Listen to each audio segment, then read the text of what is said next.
let's see here. So, gosh, I completely lost my train of thought. You're What talking was I about gonna say? Old Testament like pre-shadows and literal. Right. Ah, that's right. So basically that there are spirit or basically the language, I think a lot of times is symbolic or like this spiritual symbolic language, but it's actually describing things that would actually be fulfilled as observable things. So for example, like the locusts and the waters, right? So like many waters and like the nations or like talking about floods, that is interpreted as many people or like armies, things like that. So that actually happened, but it's just symbolic language describing it. So I think there might have been some of that in the Old Testament. I think there was some of that in the Old Testament as well, because I think you see the same example of waters, and that would have been the nations coming against Jerusalem, in Old Testament time period. And so I think you do see some of the same language there, but it's like symbolic language, but literal, an actual fulfillment in the physical realm, if that makes sense. Gotcha.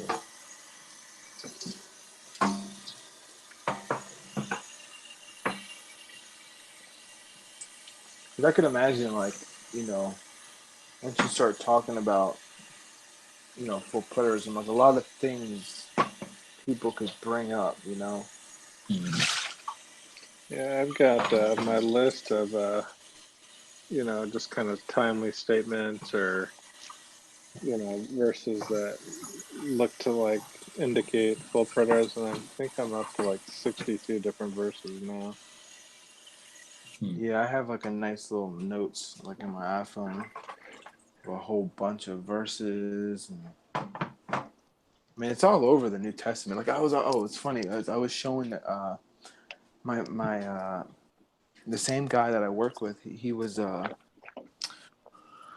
we were talking about some topic, and his pastor, like, he recorded live like a Sunday service, and his pastor was talking about, like, it was crazy because, like, it was a lot about like the end of the world and things like this, and that that Jesus is coming again, and he just recorded it, and I was listening to it just so I can bring something up the next day at work and be like, oh yeah, I was listening to your pastor, and his pastor said a couple interesting things, like, uh, what was it, that oh, my grandmother said that that Jesus was coming back again and all this stuff. And he actually said that the last days were those first century days, right? But obviously the next thing out of his mouth was, well, but with one day with the Lord is 1,000 years.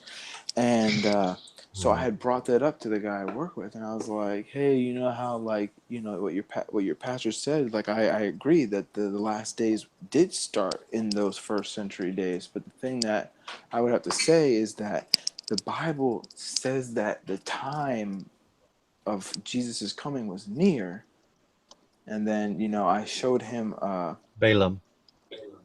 yeah, I showed him that in Numbers. I pulled it up on my computer. I had him read it, and I was like, "Who do you think this is talking about?" And it's about the Lord. It's a prophecy about the morning star, about the star of Jacob. And he was like, then he agreed. So yeah, this is Jesus. And I said, well, listen to the language.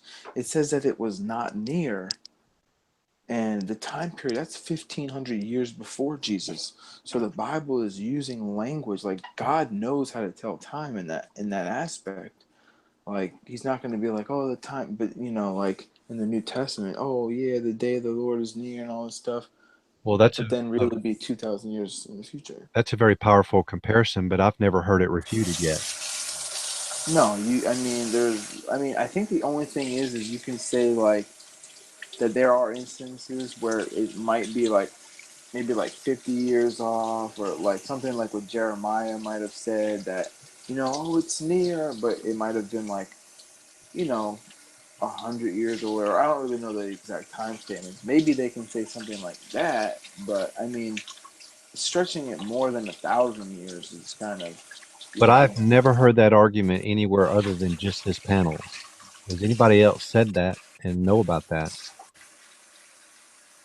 Well, I heard it from this YouTube video but I honestly cannot find the video that I saw it I from. think I know which one you're talking about, but it actually, when they come to it, they actually say all the Bible's false because of that. Oh no, this guy was a full preterist that believed in like full preterism. Also, I'm kind of interested in what Origin was saying about full preterism. Rob, you were saying that Origin had mentioned some things. Do you know about what writing it was?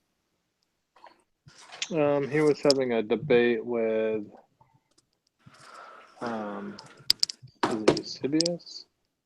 I think he was having a debate with Eusebius, if I remember right. And I can't remember who it was for sure. Well, they were going back and forth on, had the second coming happen. Well, after he debated Origen, whoever it was, I might have the name wrong, he ended up agreeing with Origen that the second coming had to happen in the first century. If it was Eusebius, I do know that there are some writings. I believe, I'm almost positive it's him, and I think I might have it saved somewhere, where he definitely has some fulfilled prophecy leanings, like that. Hey, these were the last days, or those were the last days, and the temple being destroyed was the end of the covenant, things like that. Let me see if I can find it, but that could make sense if that's. Yeah, I'd like to hear his input on that for sure. Yeah, let me see if I can find it. But I would say Origen was the origin of preterism.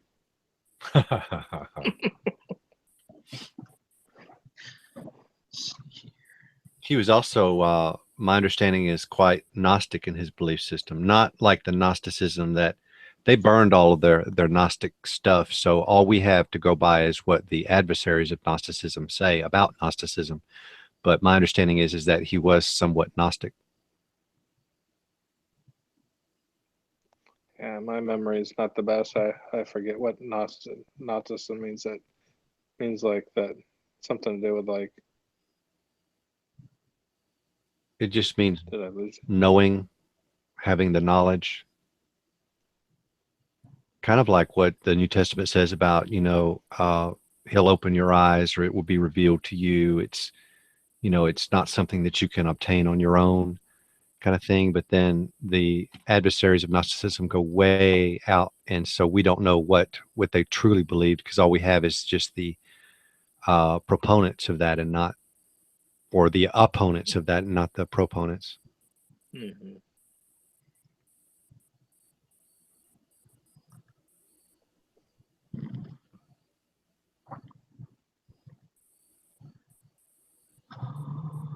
Let's see here if I can find this thing.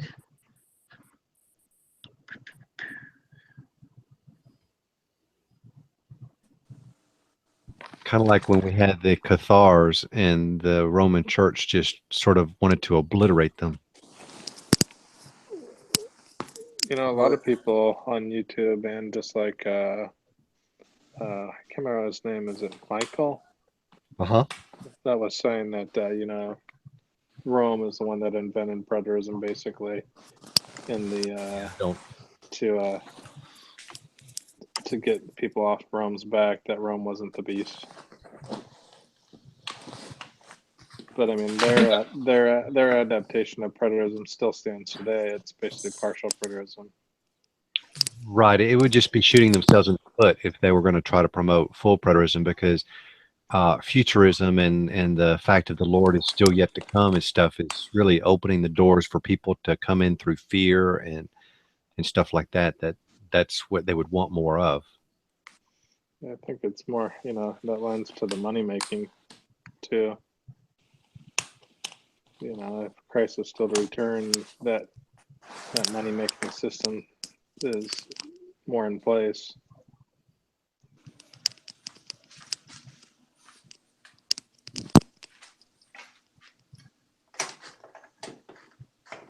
But I really see no possibility of a third temple being built in Jerusalem anytime. And I would think that based on the judgments that we'd heard in the New Testament about it's done, it's over with, that I don't even think that they could even make a copy of it. You know, some people on YouTube, I don't know why, but they say the temple's already built, it's hidden from Google, and you know, people don't know about it, but it's already built. It's just the strangest thing. Yeah, I gotta tell you guys, it's actually in my living room. So, but don't tell anybody, okay? I think I found. Okay. Yeah, I think I found that that quote. It actually, yeah, it definitely does touch on origin too. So I don't know if let's see here. Where do we want to start? I highlighted some stuff, but it's been a while since I've looked at it. Let's see here. I'll just start up here since we were talking about origin. It says, preterism had a very significant showing in the early church. The great Alexandrian thinker and writer Origen, AD 184 to 254, was a preterist. We do not deny then that the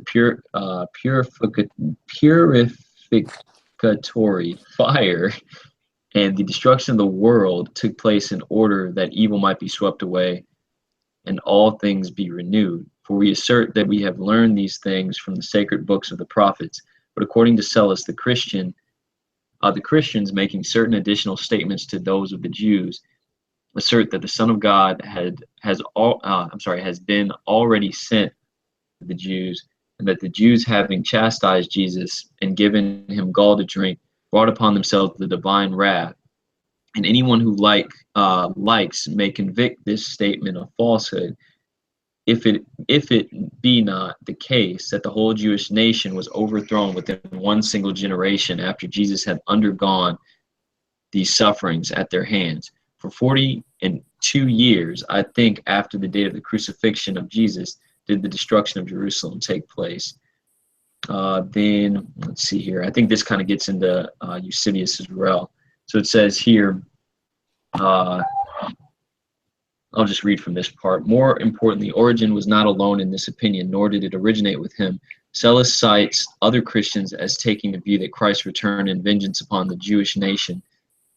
Indeed, Origen's quotation of Sellus gives every indication that the view was then normative and widely held among Christians, as indeed it would have to have been for it to come to the attention of an unbeliever and outsider like Sellus, and find its way into his works as representative of the general view among Christians. At this point in history, preterism was the dominant view of eschatology and embraced within the church. The famous church historian Eusebius, AD 260 to 240, also made numerous preterist statements regarding Jacob's prophecy of the last days, LXX end days, Genesis 49:1-10. Eusebius states, for we must understand by the end of the days, the end of national existence of the Jews. What then did he say they must look for? The cessation of the rule of Judah, the destruction of their whole race, the failing and ceasing of their governors, and the abolition of the dominant kingly position of the tribe of Judah, and the rule of the rule and kingdom of Christ, but over all nations according to the word. This is the expectation of the nations. According to Eusebius, then, the latter days describes the period ending with the abolition of the Jewish state and polity, which has been replaced by the universal dominion of and government of Christ. Before it says that he comes forth from his place and will descend upon the high places of the earth. How are we to understand this? Shall we take it literally of the hills and mountains of Israel, which are the subjects of so many prophecies, Jerusalem itself and Mount Zion, in which our Lord and Savior spent so much time? If so, their destruction and ruin at the descent of Christ would be prophesied. And it is the fact that after the Savior's coming and the treatment, he received all the hills mentioned were besieged and utterly desolated. But the rulers of the Jewish people as well, and their kingdom that existed previously, their sacrificial system, and the seats of their teachers were called mountains metaphorically, taken by the descent of the Lord from heaven. And who could deny that this was fulfilled after the time of our Savior Jesus Christ, when he sees all these things not only shaken but abolished? And then there's some more stuff here. There's actually this thing was really interesting. This was from a Jewish Christian. It says even Jewish Christians took this view as evidenced by the Moriad. The Moriad is a book-length epic poem written by a 3rd century Christian Jew about the AD 70 destruction of the Jewish state. The name is taken from Mount Moriah, Zion, with ad appended as a suffix similar to the Iliad. And the Aeneid, I guess, the poem was written by Ben Asaph and translated into English from Syriac Hebrew by Anselm Koroltsov in 1857. It tells the story of the Jewish war with Rome based upon scripture and the history of Josephus and his preterist in eschatology. Titled "The Advent" describes Christ coming to visit destruction upon the Jewish state. It says, "And now, O branch, on earth called Christ, descend and bring the second institution to an end. Sweep from the land the wretched Jewish state, their temple burn and yield them to their fate. To spirit baptism they will not aspire, so let Jerusalem be baptized with fire." So this was in the 200s? Let's see here. Yeah, I believe it said the 3rd century. So yeah, I guess 200 or so AD. That's pretty early. Yeah, I mean, in all of this, I mean, Eusebius, Origen. So it looks like Origen and Eusebius, yeah, they wouldn't have really overlapped, but both had this view. So I mean, and they're pretty big names. Like this isn't. I mean, from what I understand, this would be like, probably if, John Piper or, one of those guys, believed in preterism, but somehow they must have gotten away from it, And obviously there was some disagreement, I think, amongst others, but yeah. But I'll share this article on the chat. Matter of fact. Let me see if I can get the original article. Yeah, there we go. So as far as actually Origen's writings, are they in existence, or do we have just people talking about what Origen said? I'm not 100% sure on this. I mean, like this quote here, it looks like, as a matter of fact, let me look at this real quick and see what this is referencing. And that might tell us. Okay. It says Origen contra Celis. It looks like there must be some writing that he has. Yeah, it's called Contra Celis. Okay. It's there. Actually, all the everything is cited at the bottom of this article, so you'll be able to see it if you check out the article. Let me post it now. Yeah, I just always thought that was a really interesting one. When it came, because you don't hear about that. You don't hear about Eusebius talking about anything close to prophecy being fulfilled, or nobody cites this stuff, but apparently it must, there was some knowledge or understanding of it. Yeah, I found Contra Celis on the Early Christian Writings website now, so yeah, I'm going to bookmark that for sure. Okay. Yeah, I put it on the chat in both chats. So yeah.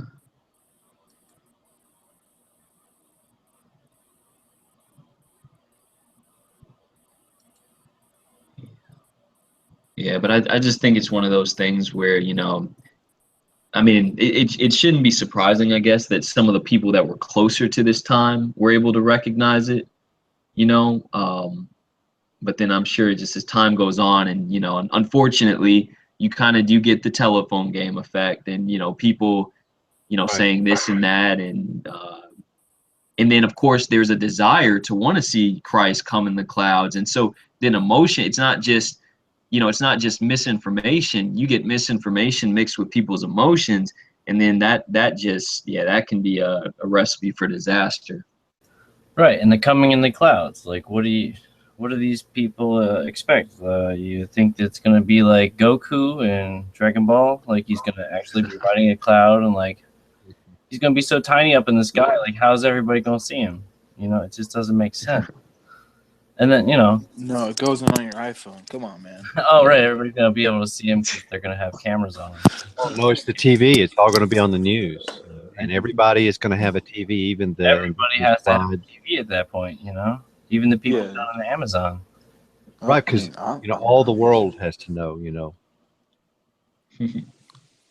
Yeah, it's interesting stuff. But yeah, the whole point where he says, you know, men of Galilee or whatever, why are you standing here looking into the sky? The same Jesus that you saw taken up from you will come back in the same way you saw him go.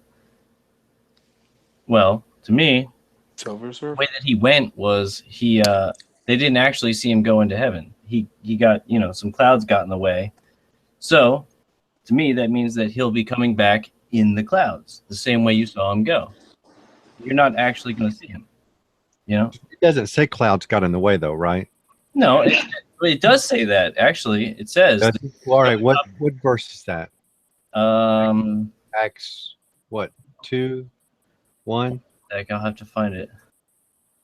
It's chapter 1.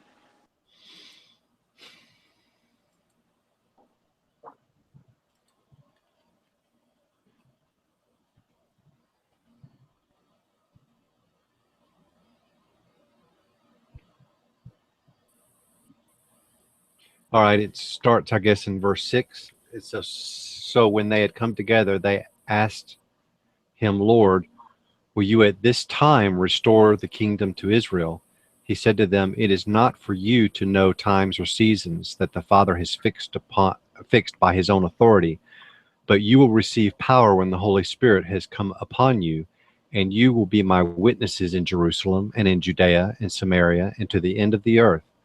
And when he had said these things, and they were looking on, he was lifted up, and a cloud took him from out of their sight.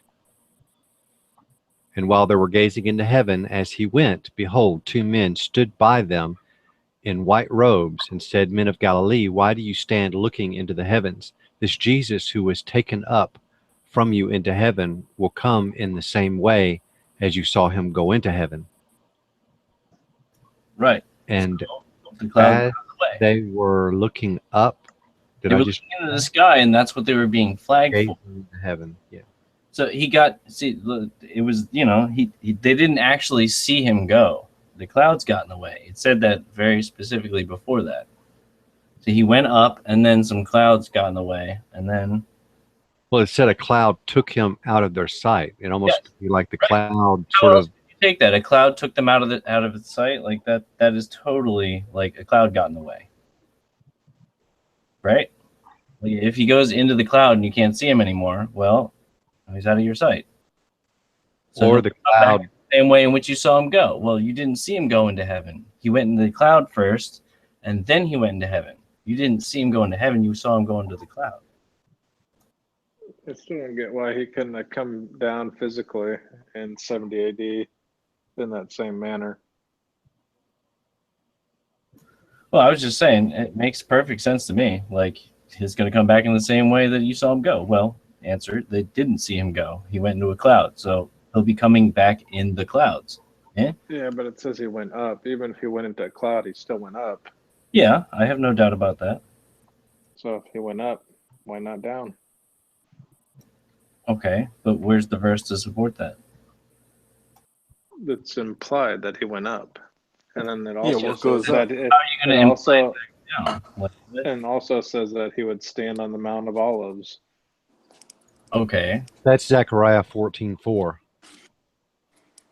Mm-hmm. is that metaphorical speech? I mean, like, what we just talked about was metaphorical in a way. Well, in Zechariah 14:4, it says, on that day, well, that's the New International Version. Let me see if I can get a English Standard Version. Okay. Oh, New American Standard Bible would be even better. Okay. In that day, his feet will stand on the Mount of Olives, which is in front of Jerusalem on the east, and the Mount of Olives will be split in its middle from east to west by a very large valley, so that half of the mountain will move toward the north and the other half will move towards the south.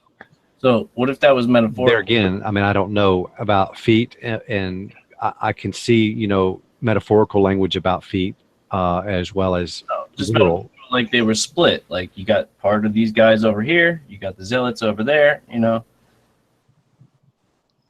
I don't know. I'm just thinking out loud. Yeah, the reason I There's gonna think be it's a big literal valley is and all this, because like, is that really like gonna be like he's gonna actually like touch his foot to the mountain and then giant land masses are gonna like?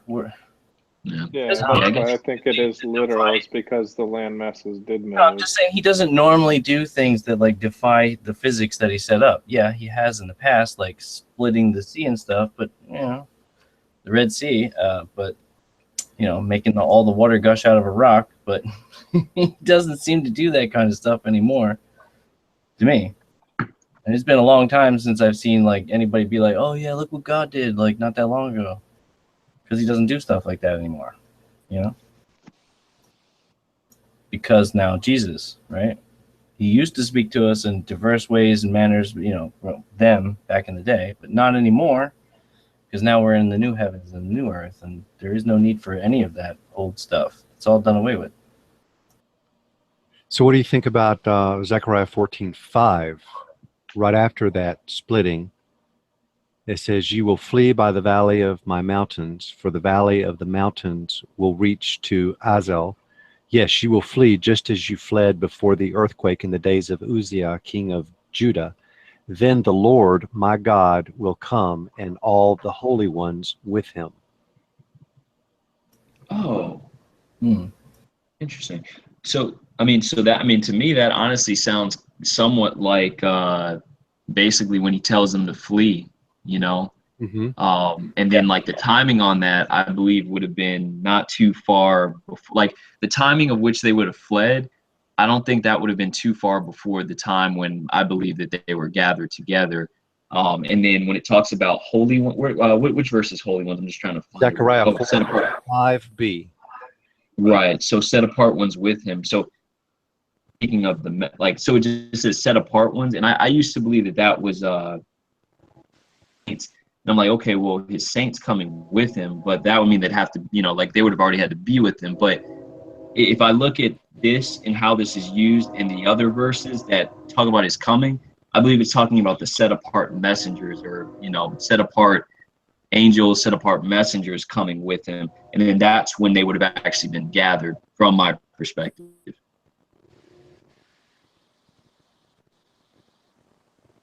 It's interesting. The King James, you know, it uses that word saints. Is that what the one year? Is that the verse you brought up the other day about messengers? Yeah, because like basically, I was trying to figure that out because like so I'm familiar with the verses that talk about, for example, you know, then basically Yeshua said he would come with his set apart angels or set apart messengers, and he'd separate the sheep from the goats, separate the elect from the unrighteous, that kind of deal. And Right.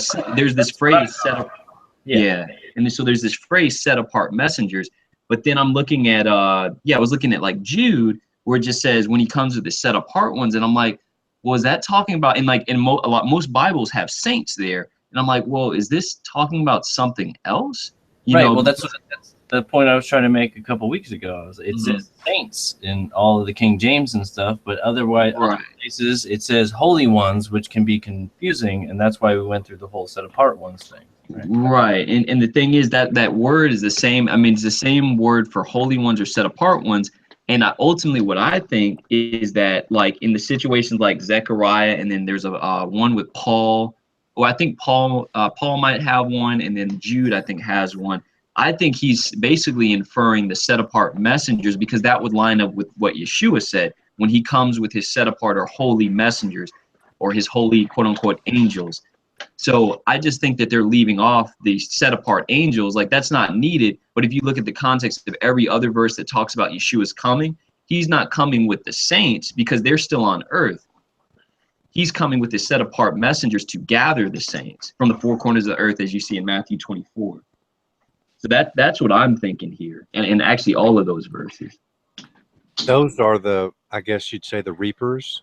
But then, Right. you know, he also mentions, he calls his disciples basically the reapers in John chapter 4.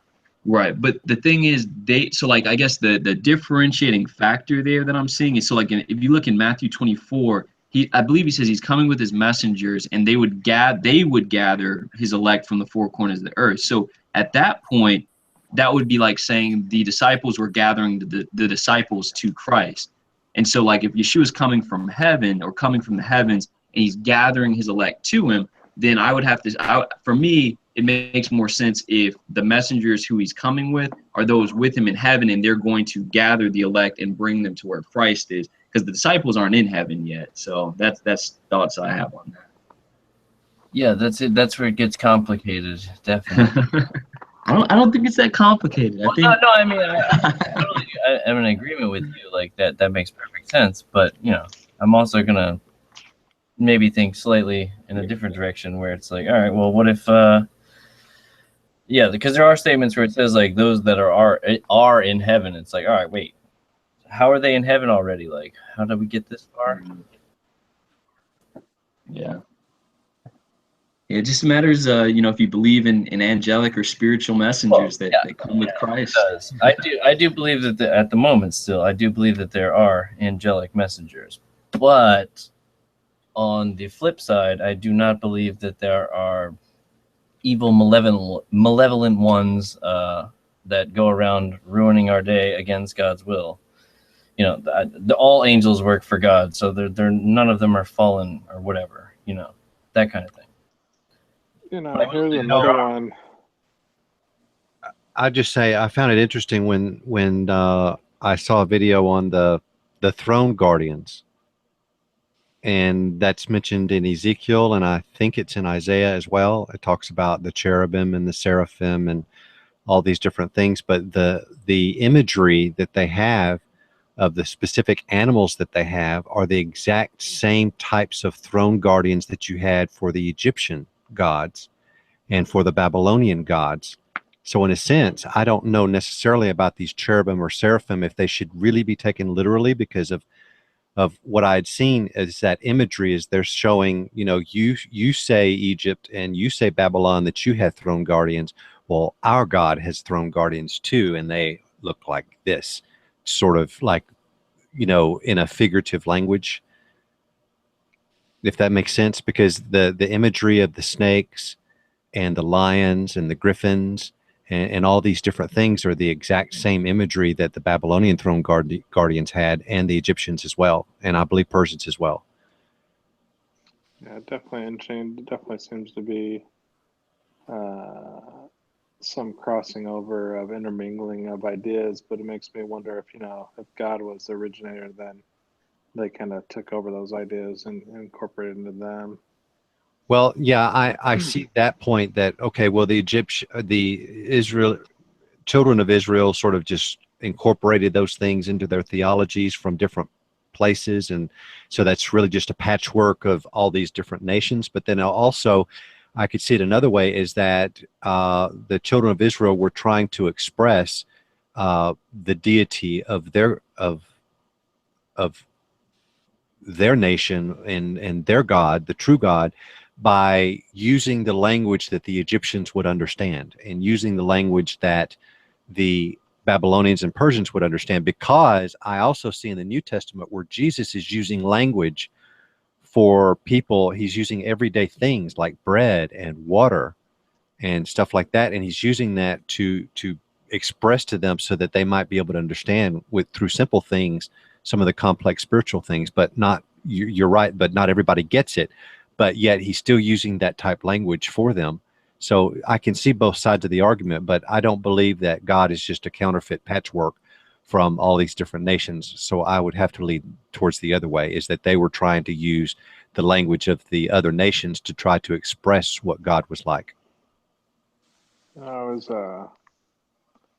looking at Zechariah 14 some more, and I was talking the other day about does the Bible have things after 70 AD? And I believe Zechariah 14 has some here, because it says in verse 6, so we kind of pick up, we read verse 5. It ends, after the day is over, referring to the day of the Lord, there will be light again. And then the rest of the chapter goes on to tell you what happens after that day of the Lord. It says, at that time, water gives life will flow out of Jerusalem, half will run east to the Dead Sea, the other half will go west to the Mediterranean Sea. The water will flow in summer and winter. And most people want to say that, well, this hasn't happened because the Dead Sea is still a salt sea, and it should be a freshwater sea, basically. Right, but it's like, is that really talking about the actual? Look, yeah, I mean, is it talking about Christ being the living waters, that his waters go all the way east, all the way west, all the way around the world? Yeah. Well, also in John chapter 4, it's saying that I will give him living water and he will be a source of living water, basically, because it says it will spring out from out of him. So then I'm wondering if Zechariah 14:8, where it's talking about the living water will come from out of Jerusalem, that might be the Christians. Could that be a possibility? Yeah, I believe that the living water is the Christians. We're the river, I believe. But we are talking about in John chapter 4, you say? Yes. Hey, Stacy, I'm sorry I missed that. I walked away, but you said you were wondering if the living waters might be what? Okay, he was mentioning Zechariah 14:8, where it says, "And it shall be in that day shall come forth living water from out of Jerusalem." And I'm thinking of, because of John chapter 4, where he's basically telling the woman at the well that, I'll give you this living water and you'll be a source of it. You'll have a spring within you of that living water. That living water that's in Zechariah 14:8, he may have had that in mind, and that could be actually the Christians. Okay. As I was mentioning that most futurists will say, well, the Dead Sea is still a salt sea. It's not a fresh sea. It hasn't been healed. Yeah, I'm not sure if it's really dealing with H2O here. Yeah, or the actual Dead Sea, or the actual whatever the other direction. It's just saying in the direction of the Dead Sea. Mm-hmm. It doesn't necessarily mean that the Dead Sea is going to become, the water is going to actually flow into it and make it fresh water, right? Yeah, and one of the things I think about with really any of these verses dealing with the time of the end, I try and look at how Yeshua and the disciples, how they interpreted them during the first century, and it seems like, I mean, I don't know if I can even think of an example where they didn't do it this way, but it seems like all of those verses are taken spiritually. Like the temple is spiritual,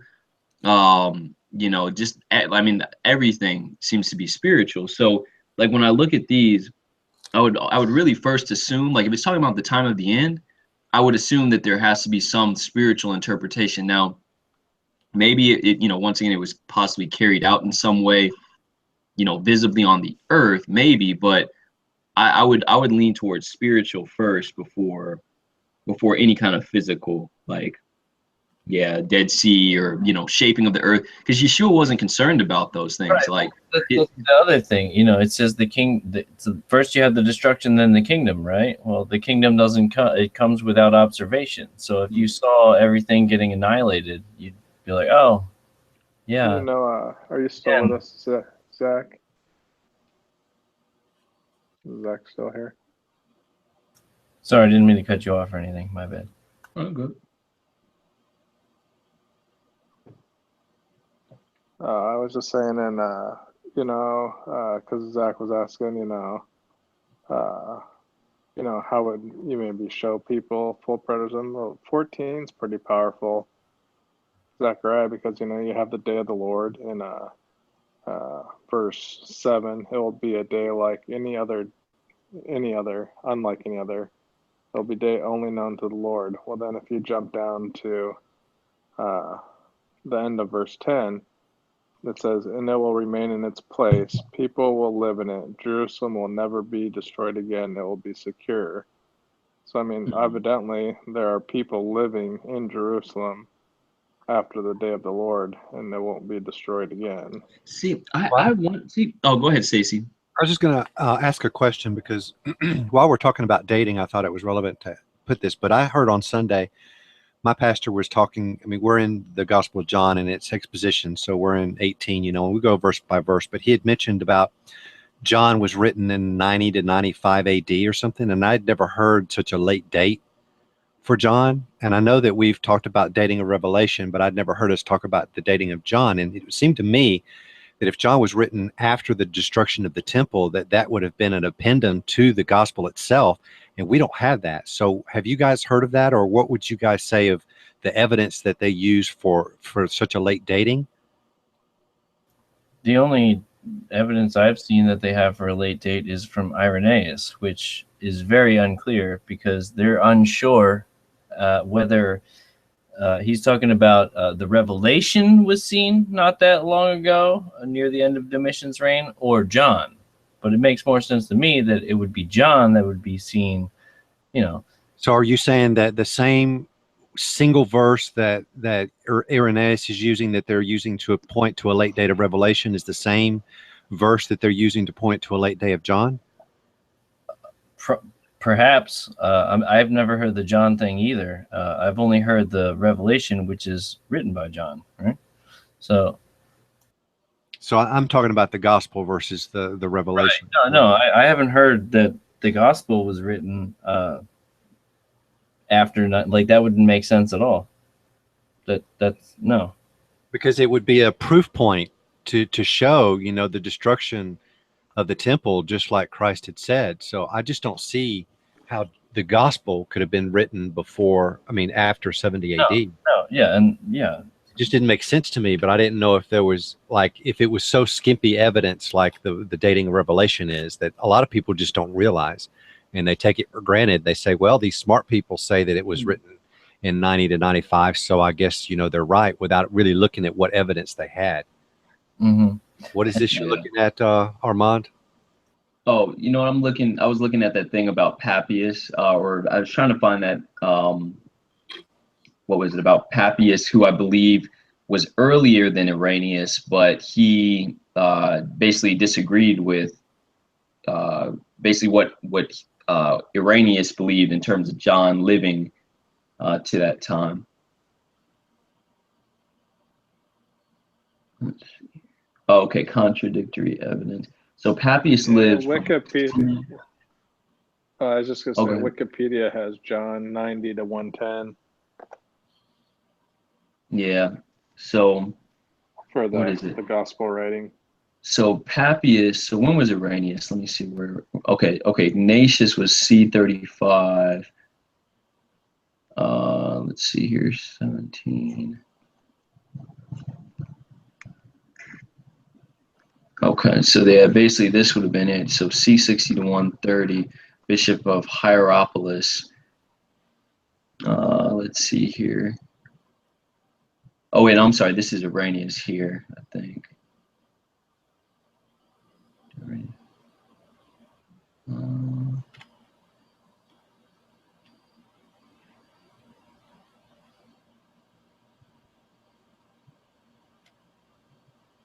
Yeah, I don't know if this is the article, but yeah, I just know there was some contradictory stuff between early, like the quote unquote church fathers about when John died, or how long he was around, more so. Right. Well, I mean, What do you believe? What do I believe? Yeah, the dating of John's death, or yeah, I think John was probably killed off in the persecution of Nero. Like, so I think there's very strong evidence. I think I might have mentioned this before, that the apostles were all to death. Like they were destined to die. Like, and I think it was a known thing amongst all of them, like that they were going to drink of the cup which Yeshua drank of. That's especially for John and James, right? Right. Yeah, especially so that's a prophecy of Christ. Right. So to say he died of old age would make Christ a false prophet, right? Right. I mean, I'd absolutely 110% say so. I mean, if you want to say that he got boiled up in 90 or whatever AD, and if you want to say that, go for it. But I don't think that works. I mean, you've got this harsh time of persecution, and then from what I understand, it kind of lets up. Like you don't really see that persecution, of Christians in that way, in the way that it was during Nero's time. Let's put it that way. And then it kind of lets up, And then it's like, oh, okay, what was just, John, chilling after that time, after they just went through this like really tense thing, and he's just hanging around, no mention of anybody else but him. And then he's, found in bathhouses and stuff like that, just hanging out, like that doesn't make sense at all. Like, Right. so I definitely think he was martyred during Nero's persecution, Right. along with any other apostles that would have been alive up to that time. I think they all went. I think Paul went through that, because we know Paul. Well, I mean, as far as we know, Paul was killed around that time, sometime after his second appearance before Nero. And then I don't know. There's different things about Peter, but I think they all went around that time. That's the case though. If he was killed before 70 AD, well, then that means that this whole statement by Irenaeus and all that is complete garbage. Like, oh yeah, I think so. What do you make about John 21:22 through 24 then, though? What you said, John 21? Yeah, 22. Oh, okay. 24. I think I know what you're talking about. Let me go there real quick, though. That's like the very end of the book, right? Yeah, it's I think it's like the very last things here. Hold on. Okay, yeah, I'd love to share my thoughts on that. Let me put Can you this read up it for me? Yeah, 1 second. I just want to post this up here. Because I think we need to read it from like the context of what Peter said. Let's see here.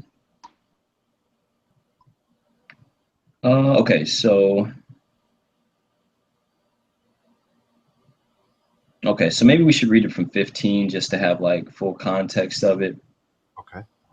So it says here, so when they had eaten their breakfast, Yeshua said to Shimon Petrus, Shimon, son of Yonah, do you love me more than these? He said to him, yes, master. You know that I have affection for you. He said to him, feed my lambs. He said to him again a second time, Shimon, son of Yonah, do you love me? He said to him, yes, master. You know that I have affection for you. He said to him, tend my sheep. He said to him the third time, Shimon, son of Yonah, do you have affection for me? Petrus was grieved because he asked him the third time, do you have affection for me? He said to him, Master, you know everything. You know that I have affection for you. Yeshua said to him, feed my sheep. Truly I say to you, when you were young, you dressed yourself and walked where you wanted to. But when you are old, you will stretch out your hands, and another will dress you and carry you where you do not want to go. Now he said this, signifying by what kind of death he would glorify God. When he had said this, he said to him, follow me. Then Petros, turning around, saw a disciple following. This was the disciple whom Yeshua loved, the one who had also leaned on Yeshua's breast at the supper and asked, Master, who is going to betray you? Petros, seeing him, said to Yeshua, Master, what about this man? Yeshua said to him, if I desire that he stay until I come, what is that to you? You follow me. This saying therefore went out among the brothers that this disciple would not die. Yet Yeshua did not say to him that he would not die, but if I desire that he stay until I come, what is that to you? This is the disciple who testifies about these things and wrote these things. We know that his witness is true. So, couple things on this one. So it actually makes it, I think, very clear in here that ultimately Yeshua wasn't saying that this disciple wasn't going to die necessarily. He said, what is it to you, Peter, if I want him to live till the time that I come?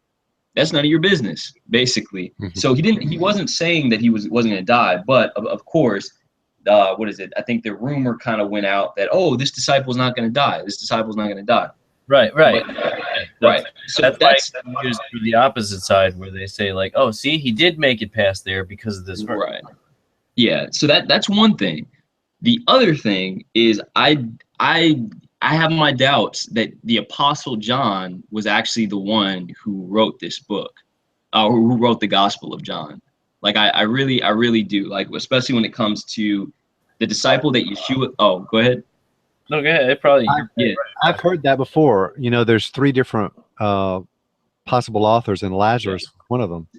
So How check could this it be, out. how Like could it be? How could it be Lazarus? He wasn't at the supper, was he? that. Here's the thing. Like it said, his disciples were there, but there's a lot to this, and I'd be happy to share Every this time- teaching. Yeah, go every ahead. time Jesus went into town, that's where he stayed at, is at Lazarus. Yep. Yeah, And but this here's was at the Passover dinner, right? right. So I mean, if we want to look at that, we definitely can, because I mean, it's been a while since I looked at that particularly, but I want to say it said it was the 12, and I don't think it limited to just the 12. So that was one thing. But check this out, right? So I looked at this. Okay, so you know how the author keeps on referring to himself as the disciple who Yeshua loved, right? Never names himself. Never names himself. But check this out. That title, I want to say, was after chapter 11, right? Let me just go. Yes. Oh, go ahead. You're right. No, absolutely. I Yep. know where you're going, and I'm pretty much there too. Yeah. So chapter 11, right? If you look at, where do we want to look? I know it's towards resurrection.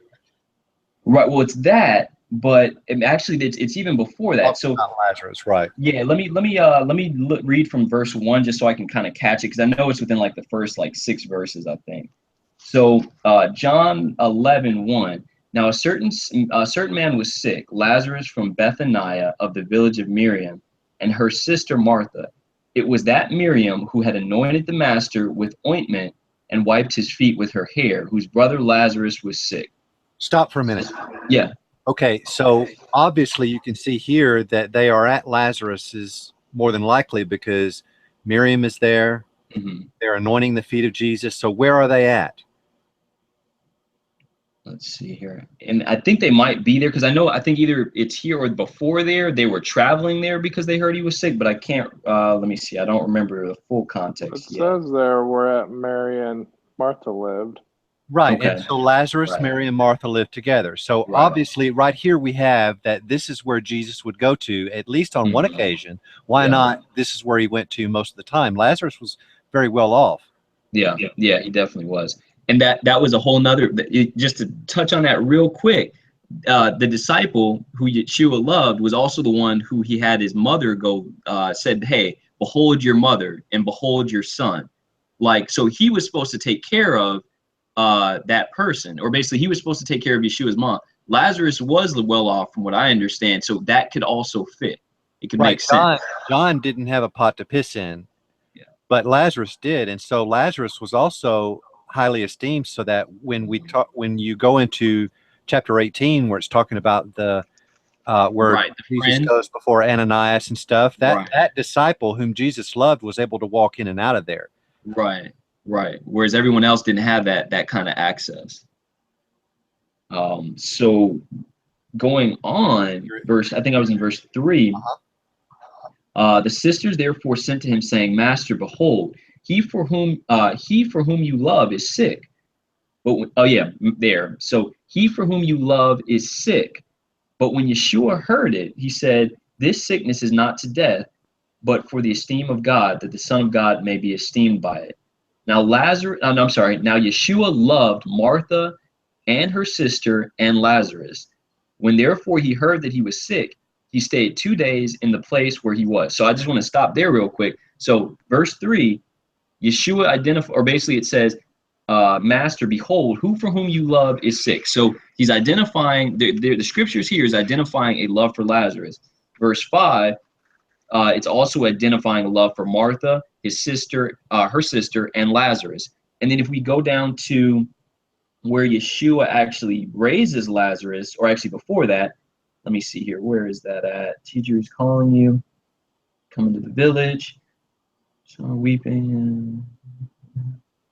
Okay, here we go. I'll start in verse 33. When Yeshua therefore saw her weeping, and the Yehudites weeping who came with her, he groaned in the spirit and was troubled, and said, where have you put him? They told him, Master, come and see. Yeshua wept. The Yehudites therefore said, see how he loved him. Like, it's just pushing your face over and over and over again in this chapter. See how much he loved him. What's crazy about this, what's really, really interesting, so everyone knows the title, the disciple whom Yeshua loved. Right. I'll tell you, I looked through this, it is never used once before chapter 11. That title is never used. So what I believe is that Lazarus was introducing himself subtly, probably he was humble, probably, and he was subtly introducing himself as the disciple that Yeshua loved, because there's nowhere else in here that you can point to a disciple that it identified as Yeshua loving this disciple, except for Lazarus. And then from this point on, you see the disciple who Yeshua loved, the disciple who Yeshua loved, the disciple who Yeshua loved. And it's only used after chapter 11, from what I've found. I mentioned this in 2 different physical Bible studies of the Gospel of John from 2 different denominations, and they both looked at me like I was absolutely crazy. Yeah, but are 'Cause it there goes more against than 12 disciples? Because I mean, they had to take a vote to Wasn't there add 70? another. No. Well, no, here's the thing. So don't get disciples confused with apostles. Don't get disciples so there were many disciples. There were 70, there were, what was it, 120? I can't remember, it was 120, but everyone was a disciple. It was the apostles that were selected out.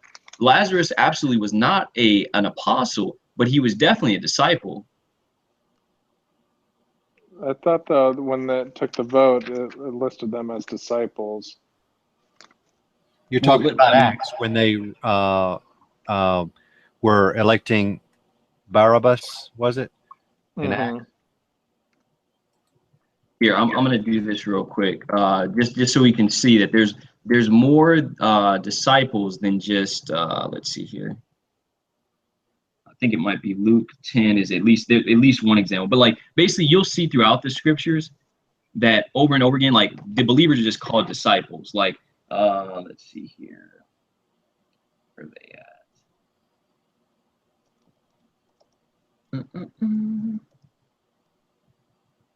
Okay, maybe that one doesn't actually say disciples, but No. Okay, Rob, in Acts chapter 1, verse 25.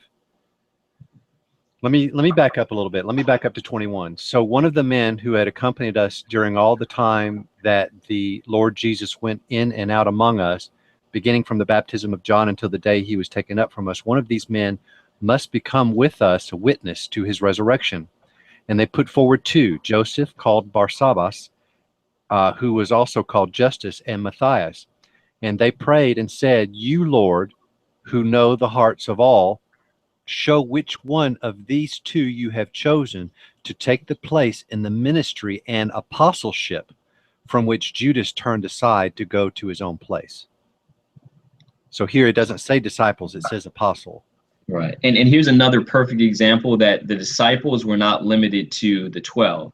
So if you look in Acts chapter 1, verse 15, it says, "In these days Petros stood up in the midst of the disciples, and the number of names was about 120, and said, 'Brothers, it was necessary.'" So basically, he starts this off by saying there were 120 disciples there, and so these were not all apostles. Like these were just anyone who was a believer. They were called a disciple. Like that's just that was just the name that was used.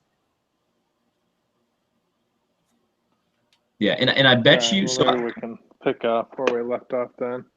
okay, so basically that's that. I mean, if you wanted to take a look at, maybe do we want to look at the was it the Last Supper and see who all was there? Yeah, let's do that. Okay, Last Supper, John. I didn't know that you were leaning that way. I kind of do myself, and then now hearing you and hearing it explained even more even more convinced me now. Yeah, and it's one of those things where it's like it definitely obviously goes against tradition, but where in this book does it say that John wrote this gospel? Like we have to remember that the people who men gave the titles to these books. Like they said, "Oh, John did that." Just like they said John lived to 80, 120, or 80, 90, whatever it is they say. Like these are the same people, that line of thinking that said he lived that long, and then we've got, them just saying, "Oh, John wrote this, the beloved disciple," But is that true? Does the internal evidence of just the Gospel of John even support that? So let's see. John, I think it's John 13, looks like. Let's see here. I'm just trying to see if we can find the part about where it says who all was with him.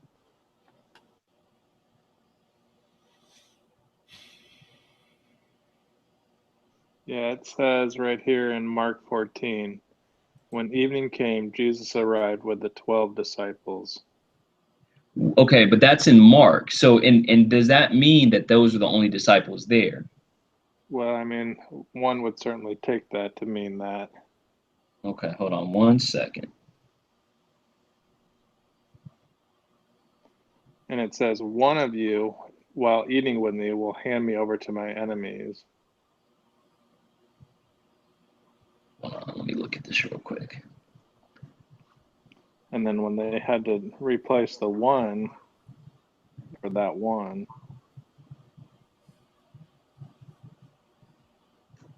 Let's see, let me find this real quick.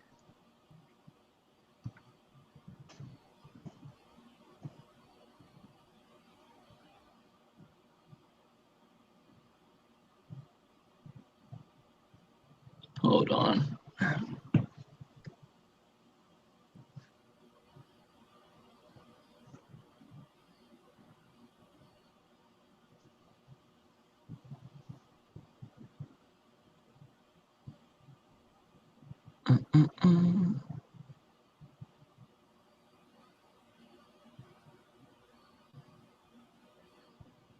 Okay, so I know it mentions the disciple whom Yeshua loves in John 13. Was it 23? Okay. The disciples looked at one another perplexed about whom he spoke. One of his disciples, whom Yeshua loved, was at the table, leaning against Yeshua's breast. What I'm trying to see is if there's anywhere in the Gospel of John where it limits it just to the 12, like it basically definitely excludes every other disciple of his. So I'm Well, just trying to see. even in Mark, where it says he arrived with the 12 disciples, doesn't mean that there were others that weren't there already. Right. Exactly. That's the thing. So just because, yeah, exactly. Just because it focuses on them does not mean that they were the only ones. There were also servants that were preparing the meal, because they were all reclined and stuff. So there were more than just 13 people there. And I do know this for sure that, okay, that last part that we read in John, so like John 21, when it talks about like, okay, they went out fishing and then the master showed up to them. It was, I believe, the 12, or not the 12 at that time. It was the 11 plus 2. Like there were 2 unnamed disciples that were with them. So it could have definitely been Lazarus. With because we know whoever wrote the gospel. It says he arrived with the 12 disciples. We can't really say what ifs.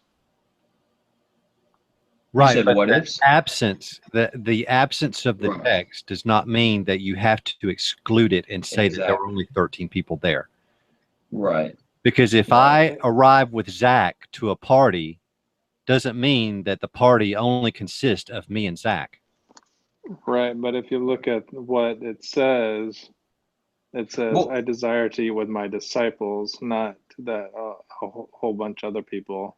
Well, no, but but you have to remember the disciples are not just the 12. Rob, do you So recognize that in other instances that we see that there were 70 disciples, and another instance where we see that there were 120 disciples? Do you recognize that? yeah, I absolutely agree that people So were there are called more than just disciples. 12. However, in this context, no other disciples are mentioned. Well, okay, so And if we're in gonna go by those who's other named, contexts, they were mentioned. okay, so let me ask you a question, Rob. So I don't believe this rules out that there were no other disciples. But let me ask you this, right? So this term, the disciple whom Yeshua loved, is used over and over again. Okay, where does it tell us in the Gospel of John that that is John? Well, we would have to look at, how do we determine who the author is? Might give us a clue. Right, Because I it would says he's the. Okay, I'm sorry. Because it says he's the one that wrote it. Right. Right, the disciple whom Yeshua. No, it says the disciple whom Yeshua loved was the one who wrote the gospel. So Right, that's all I'm here's saying how. is that maybe we could figure out who the author is would help us out. Right. So I think a good way to look at who the author is to see, okay, which of the disciples is identified as being loved by Yeshua. I think that's a pretty safe place to start. Yeah, I mean, I think we can continue on, but in regards to the 12, I don't think there've been any more. I'm not saying that I've fully eliminated it, that we could continue on, but I don't think there was more than 12 at the supper, other than Christ. Let me see if I can find something real quick, see if there's anything that touches on that. Because I just don't, I'm not as familiar with this particular part as it relates to where that could be, if it is there. But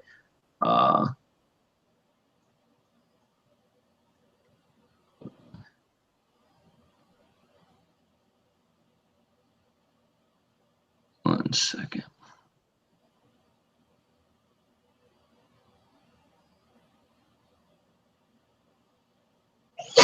Bless you.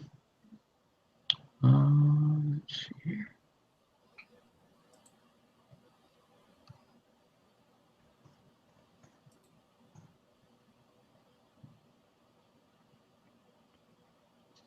All right, let me just read this little commentary real quick. It says, was Lazarus the beloved disciple? If you want to cause biblical scholars to get their knickers in a knot, there are two surefire ways to accomplish that end, and I can testify to that. You can skewer a sacred cow, whether a liberal or conservative one.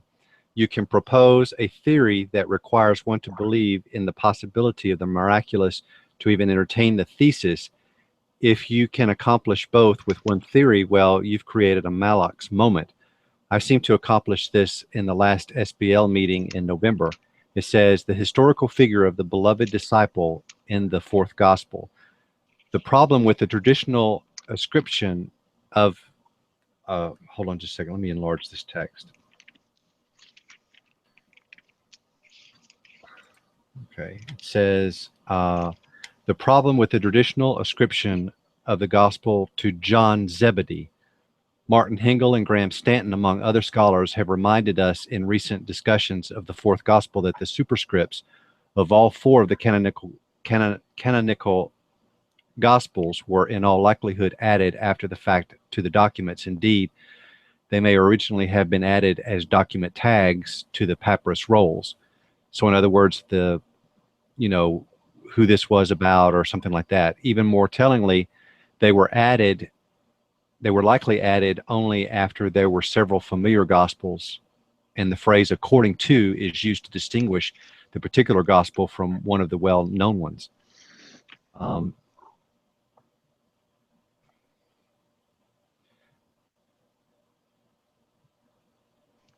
of them says let's see, Papias of Hierapolis, who was surely in a location and in a position to know something about Christianity in the province of Asia at the beginning of the 2nd century AD, Papias ascribes the gospel to one elder John, whom he distinguishes presumably from another John, and it is only the former that he claims to have had personal contact with. Eusebius, in referring to the preface of Papias' 5-volume work, stresses that Papias only had contact with an elder John and one Aristian, and not the John of Zebedee. So here they were already arguing about who was it that actually wrote John. Yeah, who was it that said in John 21:20? Who was it that said? What did it say? Is it not me? What did it say?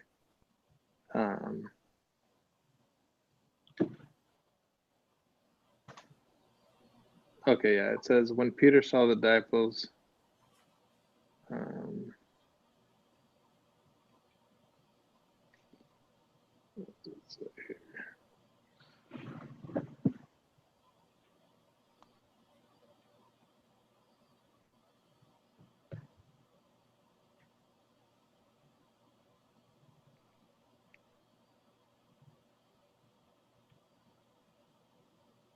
Okay, yeah. So Peter turned around. He saw the disciple Jesus loved was following them.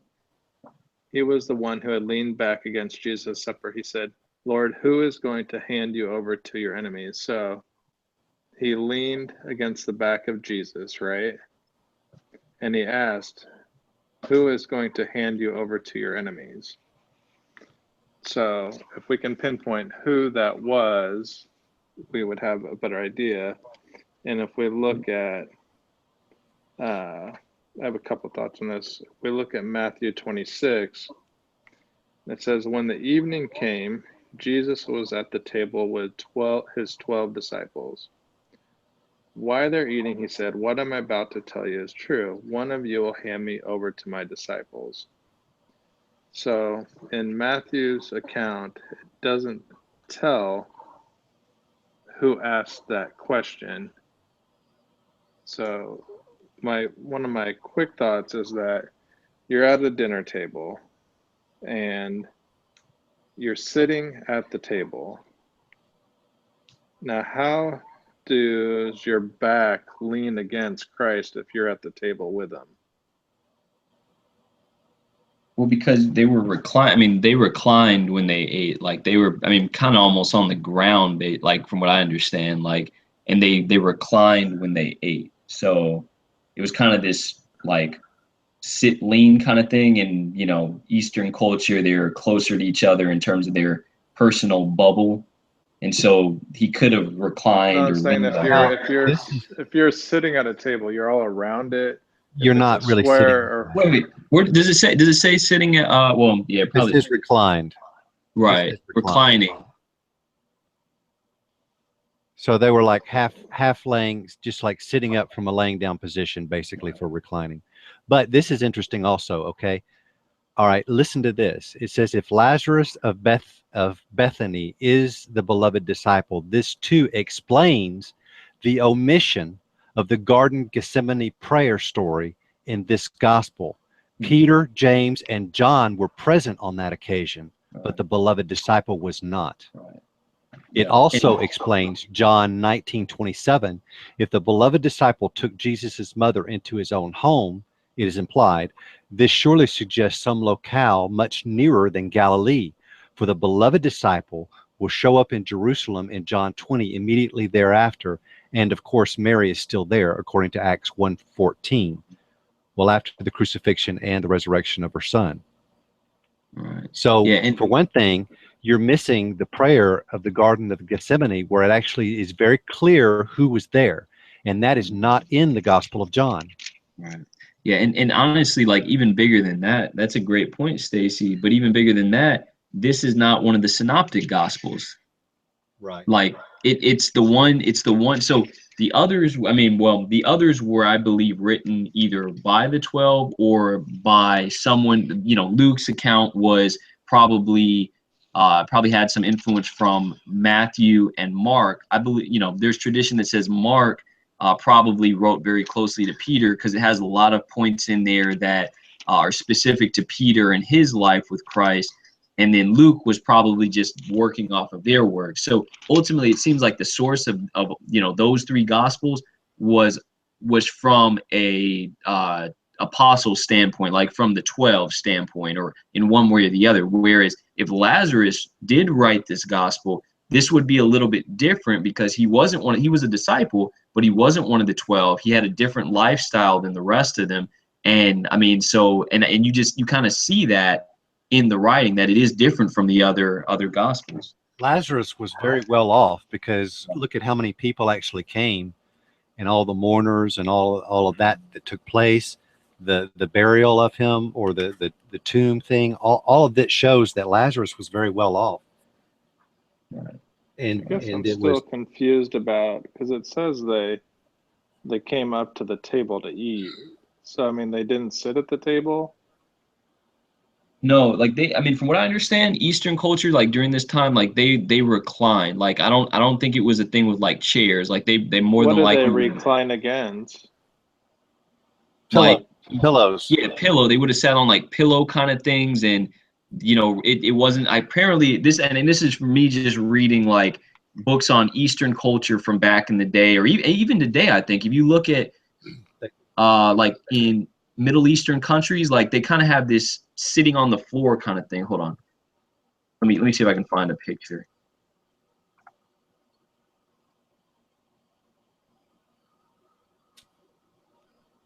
Oh, this is like is this? Yeah, perfect. Look at this. I just typed in Middle Eastern table on Google, and like something like this. Modern, of course. But this just goes to show, if you type that in, like, this is kind of Right, the but they're idea. kneeling around a table. It says he leaned against the back of each other. If you're around the table, how do you Okay, lean what against each verse is other's that? What back? verse is that? Because I feel like it might be either like I don't know if it's a translation issue or if it's just a matter of how we're looking at it. What verse is that particularly? I thought it was in John 21 that we're reading. I'm kind of searching for other stuff. What was that, the Last Supper? Or? Yeah, it's talking the Last Supper. Okay, so 13. It should be 13 then. No, in 21. That's not where the It last. says, yeah, John 21. He was the one who had leaned back against Jesus at the supper. Oh, okay, it was referencing it. So let me look at that real quick. Oh, wait, you said lean back against? Yeah, so that Right. makes sense. Like it wasn't like his back was on, like, or his back probably was on him, but it's just saying that he leaned back. So if you're sitting on a pillow, right? So imagine, someone sitting more upright and then someone else leans back against them. Like that's completely doable. I don't think they weren't like back to back or anything like No, that. because in Yeah, That's what it kind of 13, sounds like, is that they're yeah, back to but back. no, but listen to what 13:23 says. There was reclining on Jesus's bosom one of his disciples, whom Jesus loved. Okay, You so can't they were in recline. front of each other, and then he leaned back to his chest. Yes. right. Okay, now it makes sense. I was like, what's going on here? Okay, yeah, that makes sense. Thanks, Stacy. Right. Oh dang.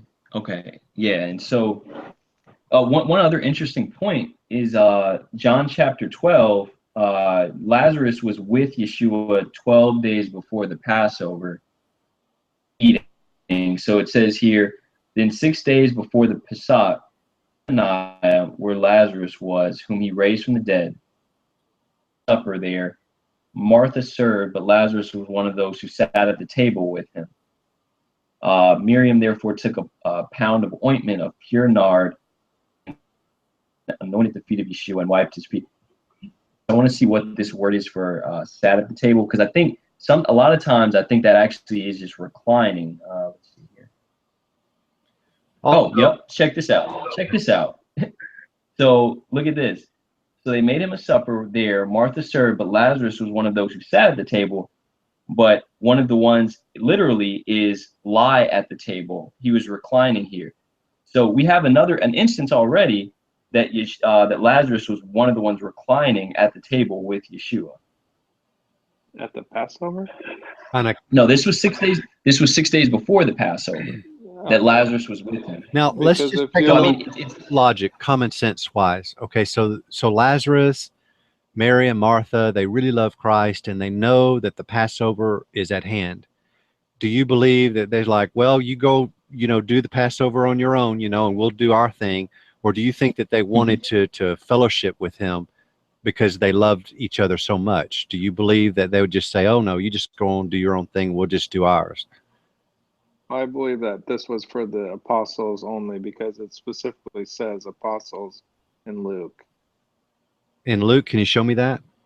Yeah, Luke 22:23. It says, and in regards to John 21, where it says that someone asked, it says the apostles began to ask one another about this, and they wondered which one of them would do it. And in John it says it's the one that asked that. So what chapter in Luke is that? 22:23. 22, So I think it was a special dinner just for the apostles. I mean, I think there's something special about the apostles, and to just have a special dinner for them, it doesn't strike me as odd.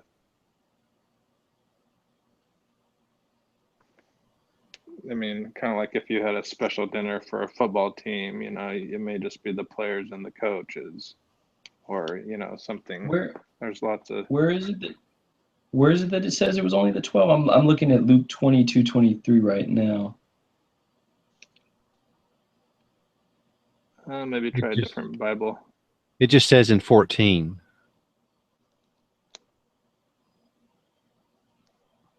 Which one are you looking at, Stace? 22:14, but just because it says that the apostles were with him doesn't mean that there were no other disciples. I mean, it's not Right, but who exclusive. who took their place at the table though? And But it was someone I at mean, the okay, so table that did this. right. But that doesn't mean that those are the only people at the table, though. So just because he like focused on the 12 doesn't mean that like there was only room at the table for 12, if that makes sense. Like, If it said that, I could totally agree with you. absolutely. If it said it was only the 12 disciples, there was only room for 12, like something like. But because it's yeah. not clear, you know, and it's not exclusive to the apostles, and then we have other inconsistencies where if it really were John that wrote John, why would he not write about something that was one of the most significant visions that he had ever seen before, which was the Mount of well, it was the garden, the prayer at the Garden of Gethsemane, and the Mount of Do you think? Here, Do you think here's the another. cup? I just want Do you think more than just the 12 disciples drank out of the cup? I don't know. I mean, the if, 12 and honestly, what that represents is very powerful. 12 is very probably would have been significant. whoever was at the table. Disciples, That's what I'm saying. If you make it more than 12, you're kind of going against, you know, just the significance. In what way? 12. Like, weren't all supposed to drink of the cup? I mean, like, drink of that cup, partake of that if you were a disciple or a believer. Like, I don't see why. Yes, they were the preeminent people in the assembly. Like, they were the foundation. But I don't think that means that everyone else wasn't to partake. Like, they wanted everyone else to partake. So I don't think that would limit just to the disciples. I mean, at least in my opinion. Like, I don't see a reason why it could have. Oh, go ahead. I mean, if you had some type of proof that, you know, there was someone else in there, that would be, I think you'd have more room. But Well, I think here's the thing. So we look at that one verse, but I think there's better proof other places, like the fact that, I mean, okay, so if this person, once again, going back to this, if it doesn't make it clear that it was only the 12 there, then I have to not throw that out, but I have to kind of put that aside as, okay, this is secondary. But the more yeah, but clear you're leaning to more what's not in the Bible than what's in the Bible. And if you have to lean, wait, no, is I that think true? you have to lean to Okay, what's so in the Bible. I feel like I'm doing that. So let me ask you a question. Let me ask you a question, Rob. What disciple do you know of that Scripture says that Yeshua loved them? Like, specifically, which of the disciples? You mean the name? Yeah, who was pointed out as being loved by Yeshua of any of his disciples? Well, if it specifically says name, I would say it doesn't say. Otherwise, we wouldn't have this debate. It doesn't. That's So what I'm saying. in chapter Otherwise, 11, wait, so chapter 11 of John, you didn't gather that Yeshua loved Lazarus. let me go back to it here. Yeah, I mean, I think that's pretty crucial. Like, Which verse were you looking at? so basically 1 through 1 through 6, and then also where was it?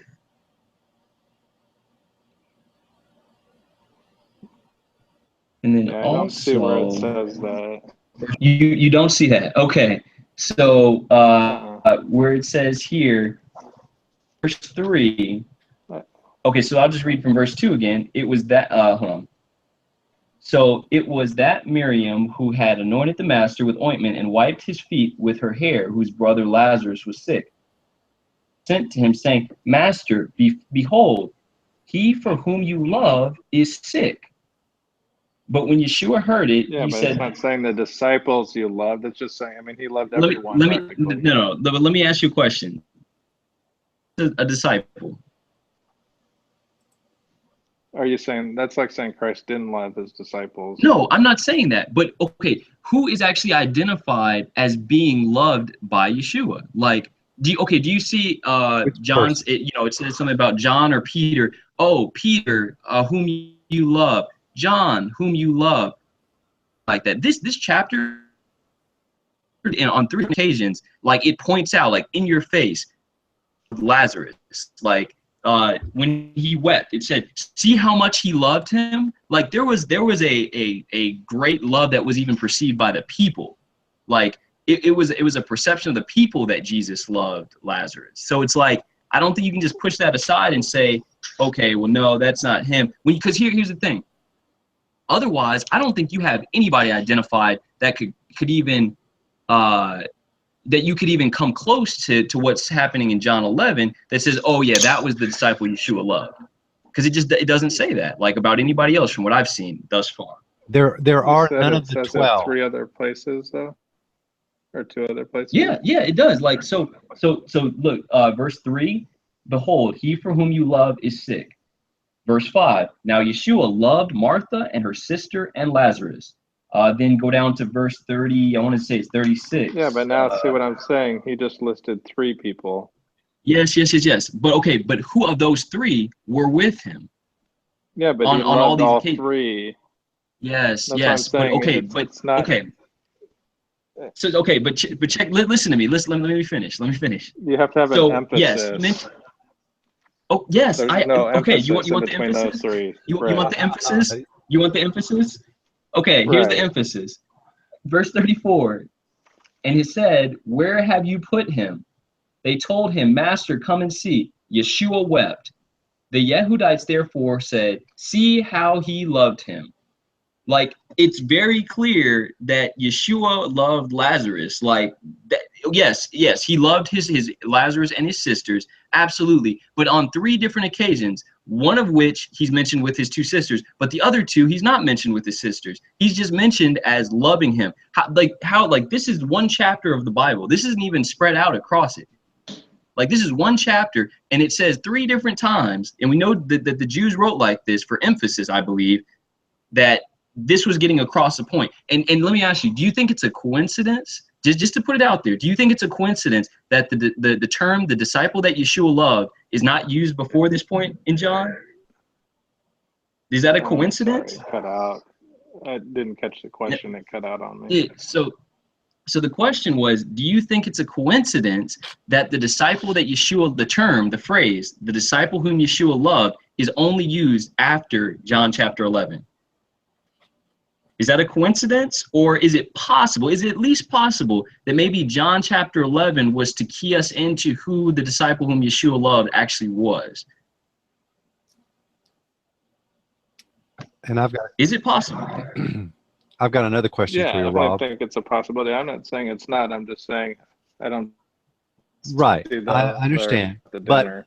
let me ask you this question, okay? The people that were in the Garden of Gethsemane during the Mount of Transfiguration vision, they were named, correct?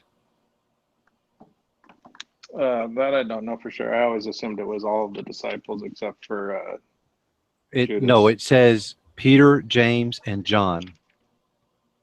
They were So just the 4 of them. they were specifically named, okay? Now, would you believe that the Mount of Transfiguration, that imagery, that vision of Moses and Elijah, it was so important to Peter that Peter actually asked Christ, let us build tabernacles for both Moses and Elijah. That's a considerable amount of work to have to do. So it was important to Peter's eyes. Would you agree with that? Yeah.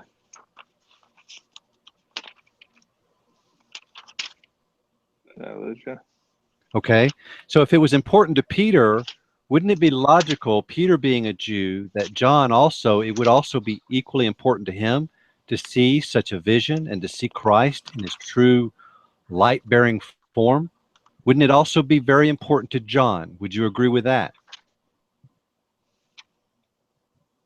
Well, you were saying that. What was the 4 that were there again? It's Jesus, it's Peter, James, and John.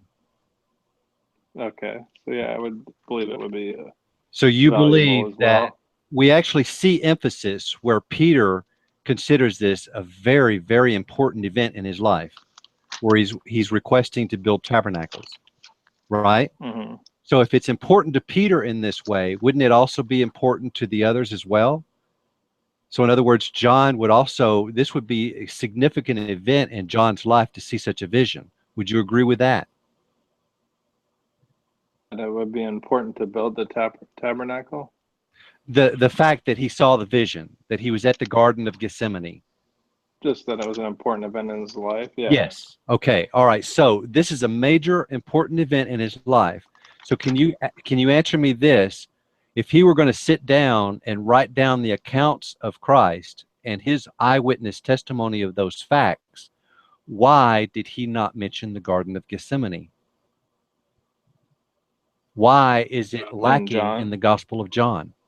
If John was the one that clearly saw Jesus in his light-bearing form and saw the vision of Moses and Elijah, to where it actually sparked Peter up to request to build tabernacles for, because this was a major event, and John was a witness to that, and John is going to write a gospel, why would he omit such an important item?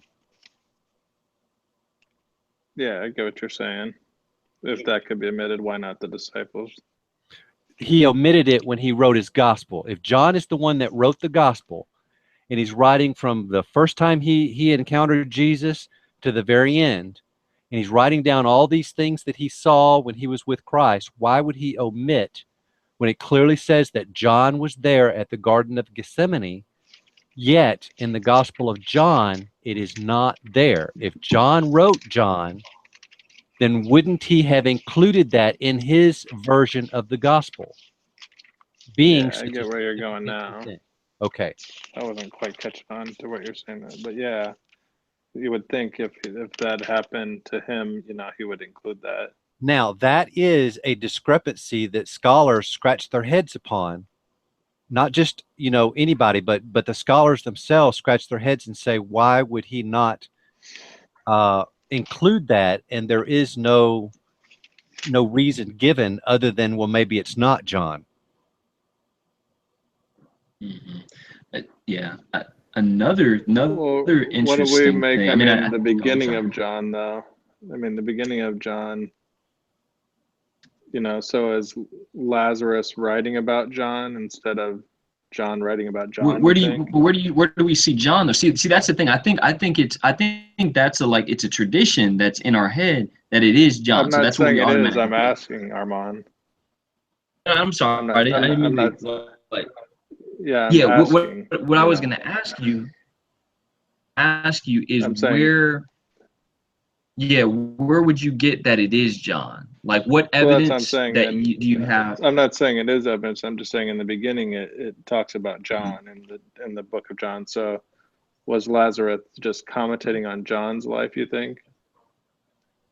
You mean John? You mean the baptizer, the immerser? Is that what? Because that's a whole different John. Like, yeah. So and I think that was John there. Yeah. I'm confusing it there. So. Yeah. So I mean, I think all of them probably touched on. I think all the Gospels probably touched on. Right. Work. I mean, that was known. Like you couldn't miss that. You would think there'd be some clue in here that figures out, who we can figure out who's writing it, whether it be John or Lazarus.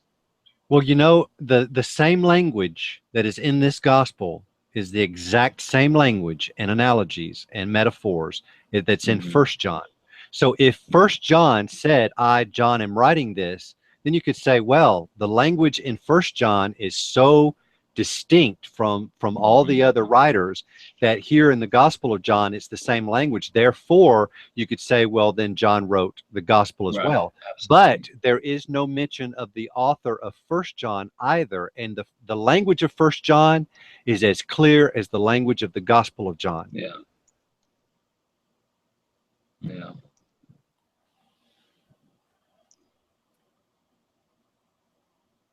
Paul talks about walking in the spirit or the flesh, but it's clear that the writer of the Gospel of John and 1 John talks about light and darkness. It's the same things that they're talking about, but it's a different Armand likes to say at the end of the day, or no, actually, what he likes to say all the time is, here's the thing. And Zach likes to say the word exactly all the time. And I like to say things like, well, that's just me, or something like that. So we all have our like pet phrases and stuff. So you can see that the author of the gospel and the author of the letter of First John uses the same type pet phrases. So what I'm saying is, if it were clear that the disciple or apostle John wrote First John, then we wouldn't have an argument at all. I would say the language is so similar that it would have to be probably the same author. But the author of First John is not mentioned either, and that also could have been Lazarus. Mm-hmm. Yeah, but then it gets a little tricky, doesn't it? Because you have the books of like Enoch and stuff. They sound pretty convincing until you really get into the nitty gritty of it. Yeah, well, there are several pseudographs that were operating at that time. And a pseudograph is where you're acting like you are the Apostle Peter and you're writing this thing. But a lot of those were thrown out when they were actually doing the canon, because they saw that there were inconsistencies in the language or in the time. So they had a lot of different things to be looking for. And one of those things were the words used, the language used. That's why they're saying that John chapter 8 at the beginning from 1 through 12 doesn't actually fit in the book of John, because you have words in there that are never mentioned in the other parts of that gospel. I have no doubt that the adulterous woman is meant to be in our canon, but yet being in that book, where that's the only time that the word scribes are ever mentioned in the entire gospel. And you have like 12 other words that are never ever mentioned anywhere else in that gospel.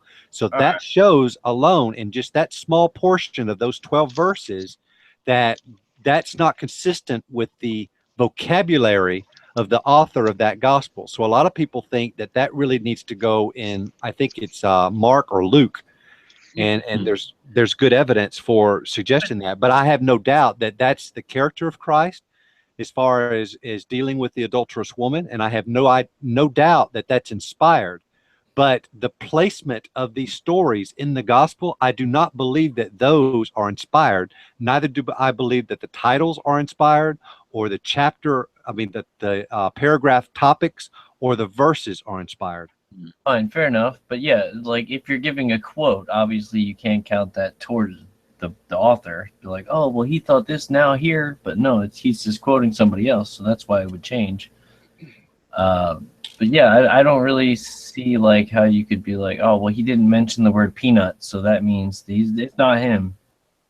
I'm sure that's not what you're saying, but no, I'm saying that there's a specific words, vocabulary that are used in those 12 verses and those 12 verses alone.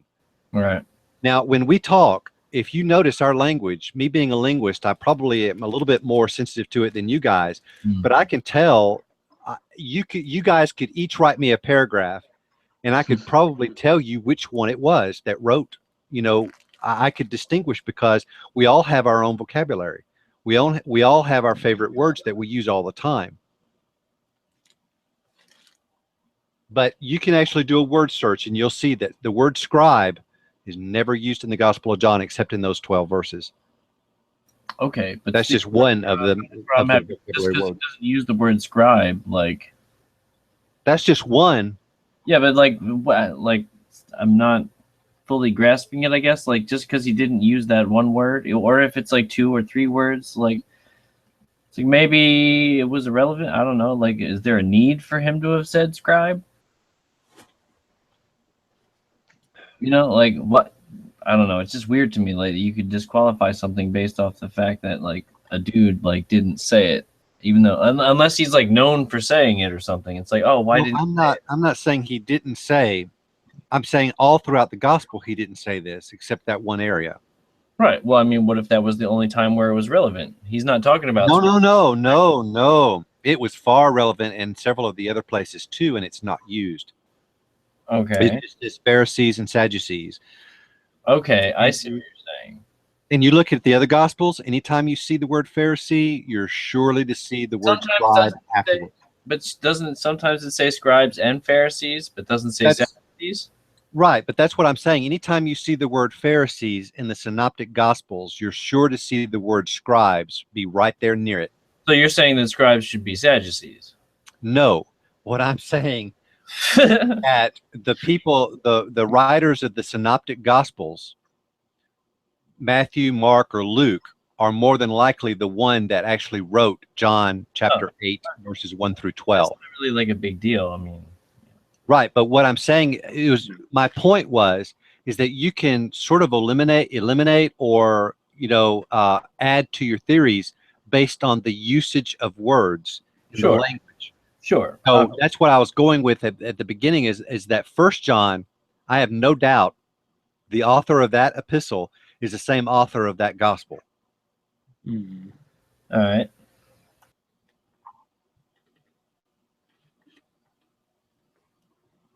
But I'm not in left field here. A lot of the modern day scholars also agree. Yeah. Well, it doesn't really fit in the Gospel of John because it would be odd if you were reading a book and you're always used to this whole, like, this is the way that he does it, and then all of a sudden he changes it and it's like you're reading Harry Potter. It's like, wait, what happened here? Right. So like if I'm hearing Armand, right, and he's writing me something and he says this dude here or something like that, I'm going to say, well, that was Albert that wrote that, and somehow people were getting confused. And they put that Armand does not use the word dude. Like, no. Yeah. I get you. It makes sense. There could be even more to it, even like in the Greek, like besides just like what we see in the English, like I don't know. And I don't know too much about, other than a lot of Bibles will exclude that section of John altogether. But yeah, they actually, yeah, you're right. Who knows? Yeah. Who knows what they could be singing in the Greek? It could be completely different, like, basically word, like the order of words, or even like the syntax, things like that. That's just like, it might stand out more, if that's even the case, than like the rest of the gospel. It's all like green, green, green, red, green, like it would probably become more evident in the actual Greek, if that's stuff that they're seeing. Yeah, but see, I can actually read a portion of text, and it's baited now because I know the New Testament so well, and I know the writings of Paul versus the writings of Peter versus the writings of the author of John.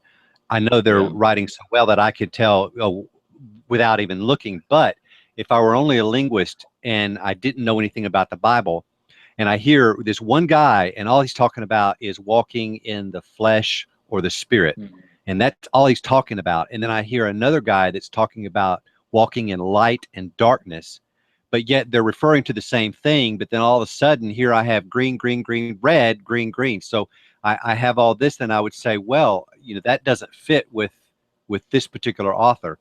And that's very clear in Paul's writing. He's always talking about walking in the flesh and the spirit. But the author of John is always referring to it as light and darkness. And Peter is referring to it as righteousness, or whatever the word is. But nonetheless, it's all in the scripture for our benefit. Right. Sometimes it tells us a story that isn't true, but just so like, oh, hey. I think this is one of those. Like, oh, these guys over here who are pagans, I'm going to quote them now. But I think this is one of those excellent examples of, is this one of the traditions of men that we've just believed for so long? Yeah, like Satan, like. Right. And this is also one of them, right? Who wrote John? And we just automatically assume that it's John, not only because of the title, but because that's what we're taught. That's what we're taught when we go to Bible studies for John. And yet here we are, we're trying our deepest desire to shed all the doctrines of men. And I would say that this is just one of those examples that you think to yourself, how have I been duped for so long? This is just one of those many examples. Add it to the list. Yeah. So now we have that. We have fallen angels. We have Satan. John wasn't written by John. Let's see, what else can we get? Peter wasn't written by Peter. Genesis wasn't written by Moses. we haven't gone there yet. I'm just kidding. Oh man.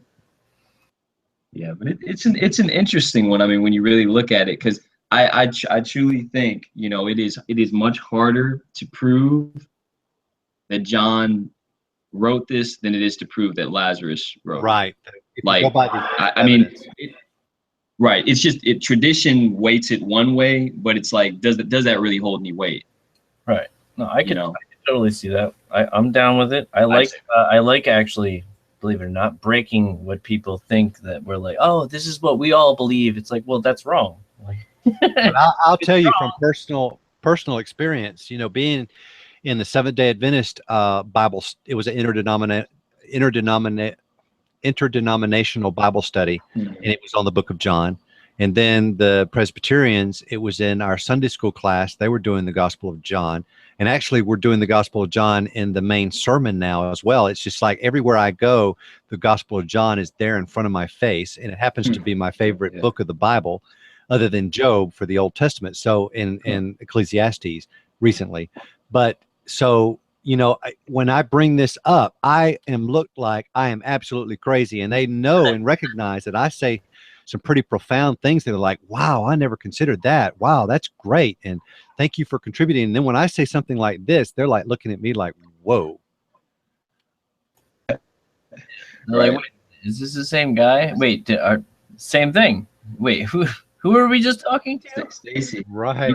you can't you can't go against the book titles, man. That's canon. No, that's You can't go sacrilegious. against the book titles. That's You blasphemy. can do book titles now. But Come no, on. see, Now, I had never heard until just recently where this Joshua guy that was the King James onlyist said, "Oh no, the topic titles are inspired of God as well." I had never Yeah. heard that until just recently. right. Me neither. That was a fresh one. That was a fresh one for me. Yeah, but I like the fact that you actually used scriptures to back up what you're trying to say. So You like, have to. But you Well, have, yeah, I was about to say how you many have to. people like to just say stuff and then like give you no scriptures, and you'd be like, "Give me one verse," and they can't even do that. It was just like the guy Josh last night when he was responding to Chris's question. He quoted something, and so Chris is saying, "Where's that in the Bible?" And I said, "That's not in the Bible. That's in a catechism. It was the Westminster Confession." And then Josh asked me, he said, "Well, do you not buy that?" And I said, "Absolutely not. Not by default. Of course not. I should not do that."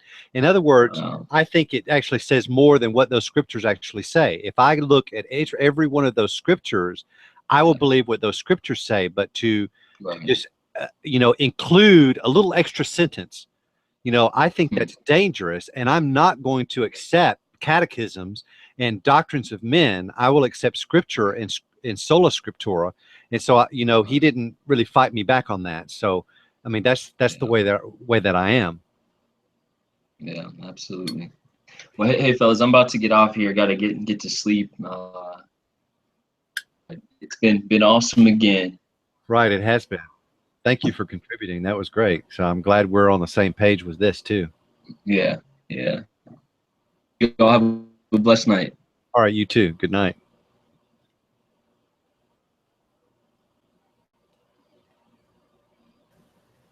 And then there were two, And then there were two.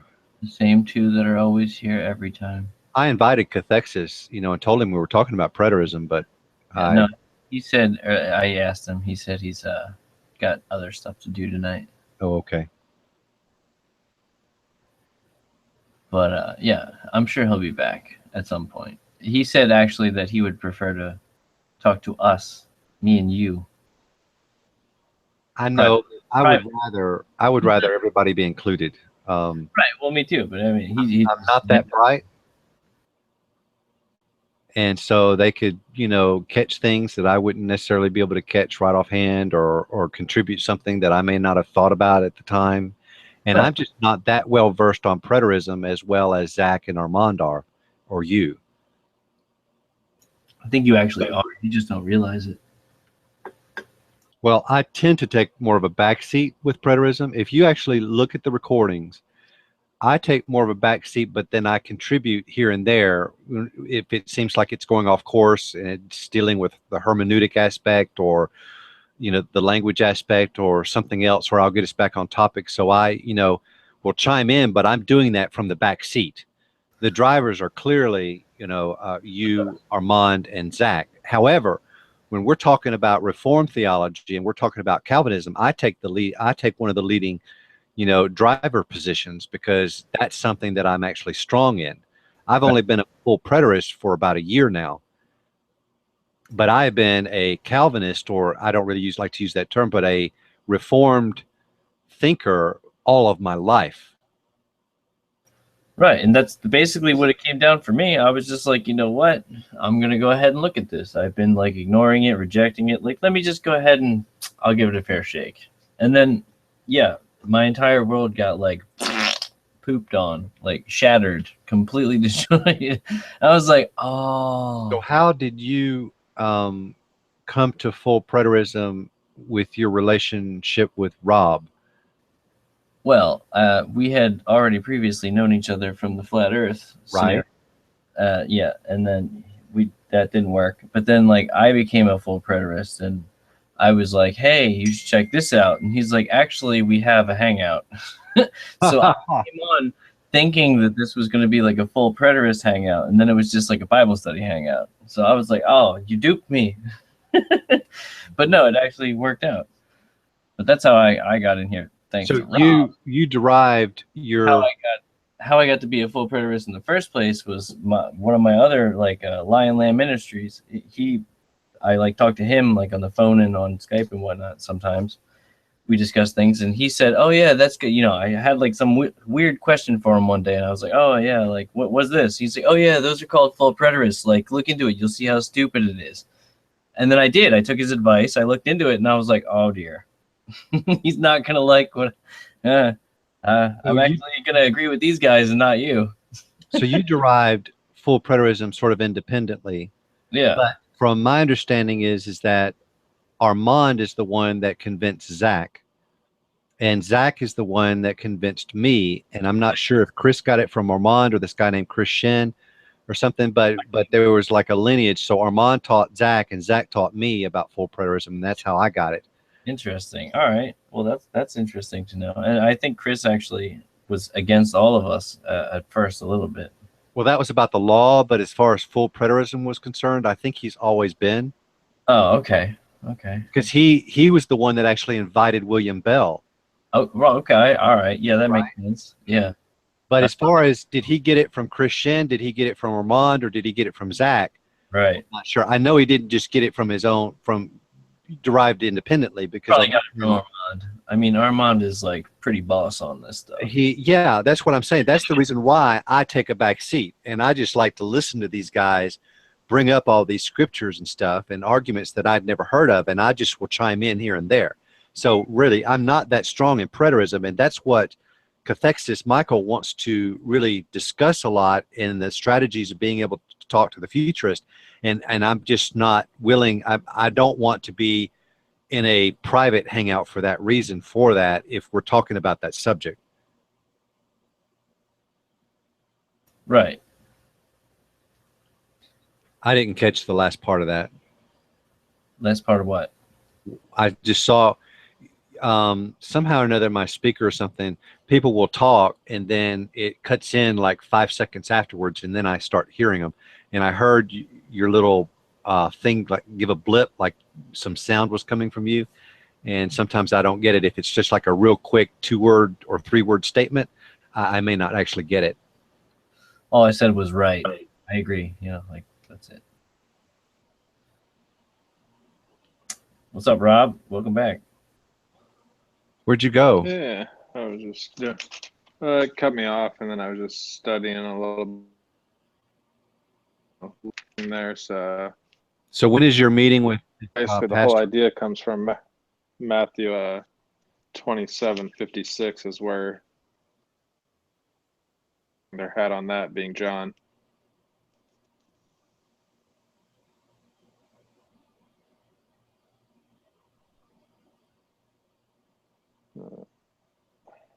Say, what about John? Matthew 27. Yeah, Matthew 27. I mean, that's pretty much when you gather that it's all John thinking. Was the mother of Zebedee's sons, was John Zebedee's son? Yes, John and James. And they're thinking, well, the mom's there, so it must be John with her. not necessarily Lazarus. It seems that's where they're kind of hanging their hat on, that this chapter must be written by John.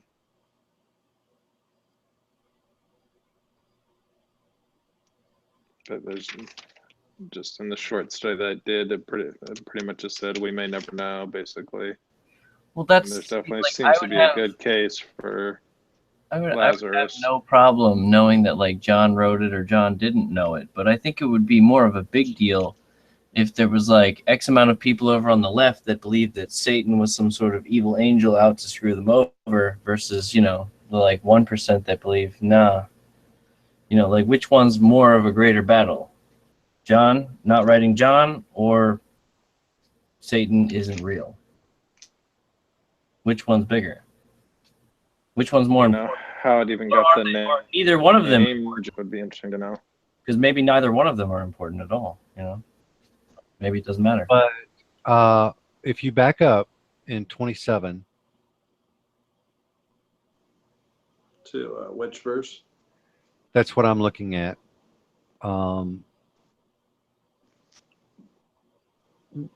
Is this the chapter where it says, you know, behold your son, behold your mother? Is that in this gospel? So I'm skimming through. I see the crown of thorns, stripping his robe. I'm looking forward. He drinks the gall. He didn't drink it. They're talking about the plaque of the King of the Jews. We're talking about the robbers.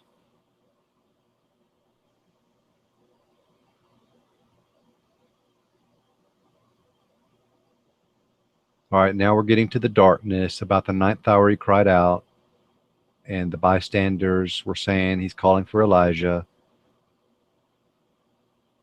Let's see if Elijah comes and saves him.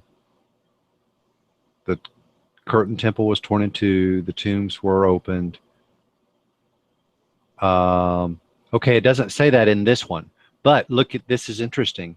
That in verse 56, it says, well, actually, verse 55. Okay, this is kind of interesting. It says there were also many women there. All right, well, the many women, we know that there are at least three women, right? There's Mary Magdalene, Mary, the mother of James and Joseph, and the mother of the sons of Zebedee, James and John. Okay, so we know those three women are there, but look at what it says in 55. It says there were also many women there looking on from a distance. Well, if it's from a distance and he's at the cross and he's not screaming out at the top of his lungs, but he's saying, behold your son. And he looks to Mary and he says, behold, he looks to the loved disciple and he says, behold your mother. I don't believe that Jesus was screaming out so that these people from a distance could hear that. So in verse 55, it says that these women were at a distance. But I can guarantee you that did he say that there of the disciple that he loved? well, clearly that the mother of Christ, I believe, was right there at the foot of the cross. Because these other women, it says, were from a distance. Wasn't it the Mary Magdalene, Mary, and the mother of James were all right there? Right. No, they weren't all right there. They were at a distance, looking from afar off. I thought that was the many women that were watching. That was the many women, which were Mary Magdalene, Mary the mother of James and Joseph, and the mother of the sons of Zebedee, which were James and John. Okay, so then these were the ones that were from far off? Those women were watching from far off. Oh. And then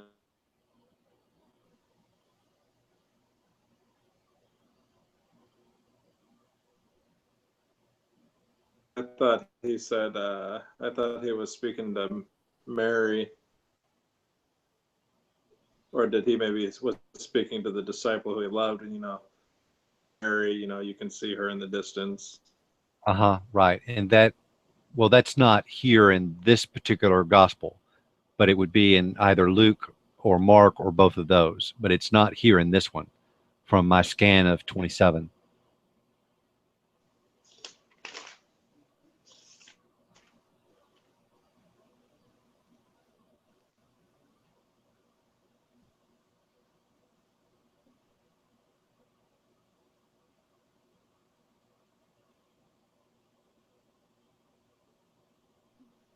Yeah, it gives the same women in Mark's account. Mary,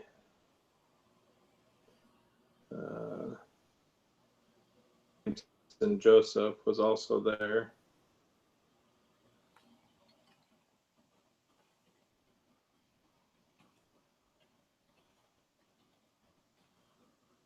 Many other women were there also.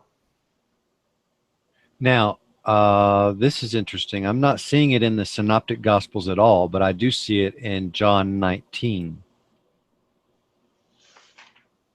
When Jesus saw his mother there and the disciple whom he loved standing nearby, he said to her, "Woman, here is your son."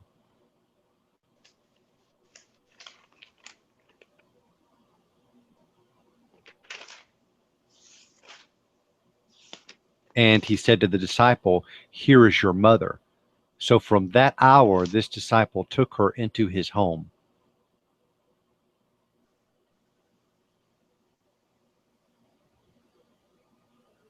Yeah, it makes you wonder, whose home it was. Did John even have a home, or? Well, John was a fisherman, so his home would have been exceptionally modest. And because he wouldn't have had a lot of money just being a fisherman, he would not have been able to go in and out of the high priest's house, which was Ananias. Ananias was actually the high priest. I did not really realize that because it says clearly that Caiaphas was the high priest and Ananias was his father-in-law. But I didn't know the story behind that until just this weekend. Ananias was the high priest as far as the Jews were concerned. In fact, the court of the money changers, it was actually called the court of Ananias because he was so wealthy, because he got a percentage, if not all, of what was taking place as far as the changing of the money. So he was hugely wealthy, so much so that it was disturbing to the Romans. So the Romans actually set up Caiaphas as the high priest, which was the son-in-law to Ananias. And in fact, not only that, but the high priest had always been one of Ananias's sons or his son-in-laws. And that was his eldest daughter that married Caiaphas. So the thing is that it's funny that when the Jews were taking Christ to see, they first take him to Ananias because to them, that was the high priest. But the Romans said, no, Caiaphas is the high priest because Ananias is too strong and we don't want him to be the high priest. We're going to remove him from that position and install Caiaphas. So Caiaphas was the figurehead, but as far as the Jews were concerned, Ananias was the high priest. So what I'm saying is that Lazarus, being wealthy, you know how the club goes and the club works. He was allowed to be able to go in and out of that area, but I don't believe that a modest fisherman would have been able to allow to do that because Peter also was a fisherman and he was not allowed back and forth. He was unknown to them, basically. They didn't even know. They like, aren't you one of those disciples? They didn't say, oh, Peter, come on in or anything like that when Jesus was being brought into Ananias's home. However, Lazarus, having been well off and everything and being in somewhat a little bit of a position of authority with the money as far as the Jews were concerned, he was allowed to come and go in there. So that's also something that's interesting, that the fishermen, that I don't think they would have been allowed in the high priest's home, but this guy with money, of course he would have been. You would have thought there was some type of writing like who Mary went to live with almost. Yeah, that'd be great if we had that. That's one of those other things that, well, that would just pretty much end the debate right there. Right.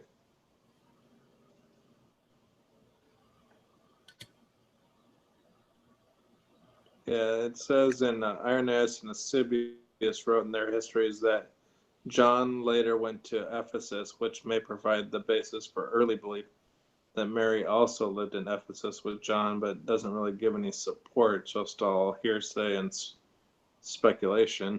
Yeah, and that's what a lot of the scholars and a lot of the tradition is doing, is just basing something off speculation. And then when we laymen hear it, we're thinking, oh, it's established. That's the way it is. But then when you actually do the work yourself and be diligent, you're looking at it, you're saying, well, the evidence is so skimpy, or there's no evidence at all. It's just speculation.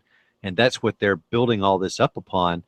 That really just makes you want to question pretty much everything, really, Right. Yeah, you think you know it, and then gosh, you're like, oh, we get looking into it. It's like, really, this is not firmly in stone like one would have thought or had believed. Right. Exactly the same way as the dating revelation is concerned. Mm-hmm. Yeah. And we take it for granted that, the people that were near there had their stuff together, but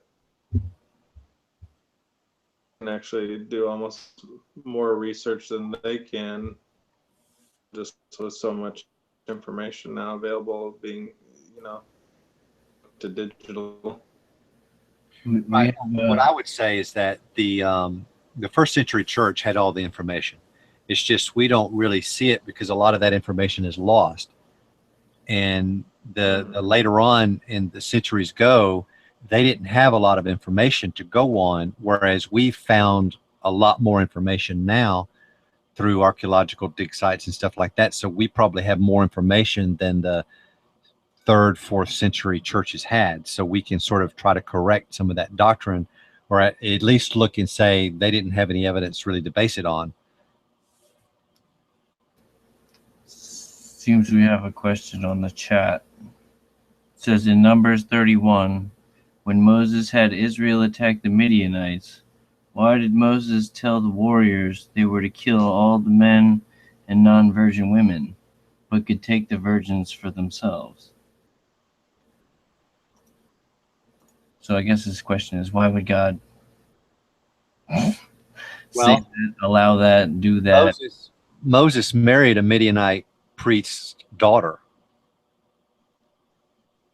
So apparently the Midianites weren't necessarily so abominable like the other nations were.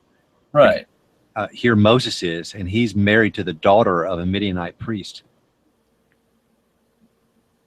Right, and that's the thing I think too. Like certain peoples, there's certain, like, some of them he said, kill them all and kill all their animals too, and kill their babies. Right. It depended on who he was judging at the time and what their transgressions were up until that point.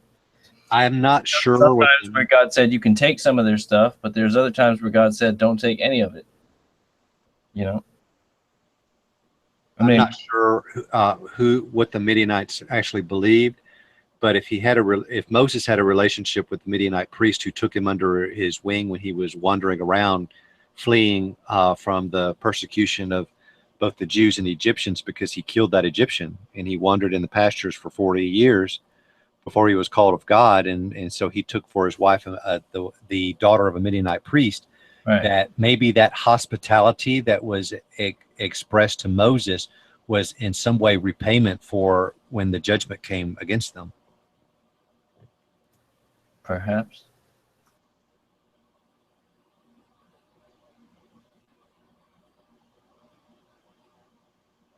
Because it says, Christ says. That I wouldn't.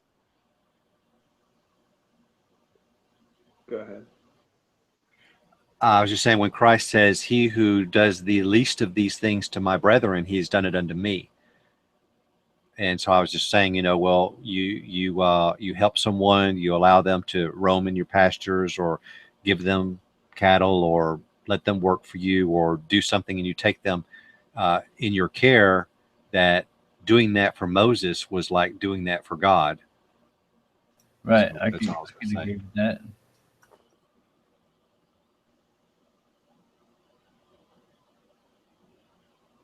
But no, it is interesting to see how God was like, yo, just utterly destroy these guys. It's like, over here though, I want you to kill them all and destroy everything. But like, of all the things in there, you can take all this, but you can't take that. If you do, you're going to be in trouble. And then they do take that one thing, and then it turns into an issue, which is a whole Bible story. The whole thing with Achan. That's how Saul fell. And it's like Solomon and all of his wisdom and knowledge. You know, he was Too, the yes. smartest dude ever, but even these promiscuous women did cause him to sin. You know, because he had ridiculous The only thing amounts of I wives, because he was think trying to of be is- dramatic about it. In What's regards that, to Rob? answering, What? you know, that isn't a virgin, obviously hasn't, you know, had experience with a man to influence them as much as maybe someone who isn't a virgin, Oh, true that. is a virgin, True that. may not be, you know, they have, you know, an opportunity to be influenced by the Israelites compared to someone that isn't a virgin. So it could just be Also, the virgins were probably very young back then. I mean, we're talking about right at the Yeah, age I of was puberty, thinking that. right? Mhm. So they wouldn't have had they wouldn't have been indoctrinated so much, at least in that culture. Mhm. Yeah, and does virgin there mean like sexually, or I mean, it probably does mean sexually, but nonetheless, that would make Tough sense question. though. It's like, why would you want to take the ones like then you're breaking another rule, because now you're committing, like, oh, I can just take your wife, huh? Okay, well, that's adultery. Minus points. So if they were virgins, then they shouldn't have been married, right? I don't know. Yeah. Well, if they killed him, they would be free to marry someone else. But True. But Loophole. their first love would have been to that first husband and not to their current husband. Mm-hmm. And it's Yeah, and then somewhere. the vendettas come in. You know, that's why I said they should kill off certain people, because, you know, if they were to let them live, if the children lived and grew up and found out, they would just turn on the Israelites and kill them. So it would just create more problems. Henceforth, why God would say something like, kill them all, because they're just going to come and try and kill you later if you don't. And they actually did fail on doing that. They didn't kill them all. So they had problems. Right? Like the Amalekites weren't they supposed to kill all of them, but they didn't? Right. See? So they failed. So we probably still to this day have Amalekites. But like, does that make them bad people? No, it's just their ancestors were in the Bible. What can I say?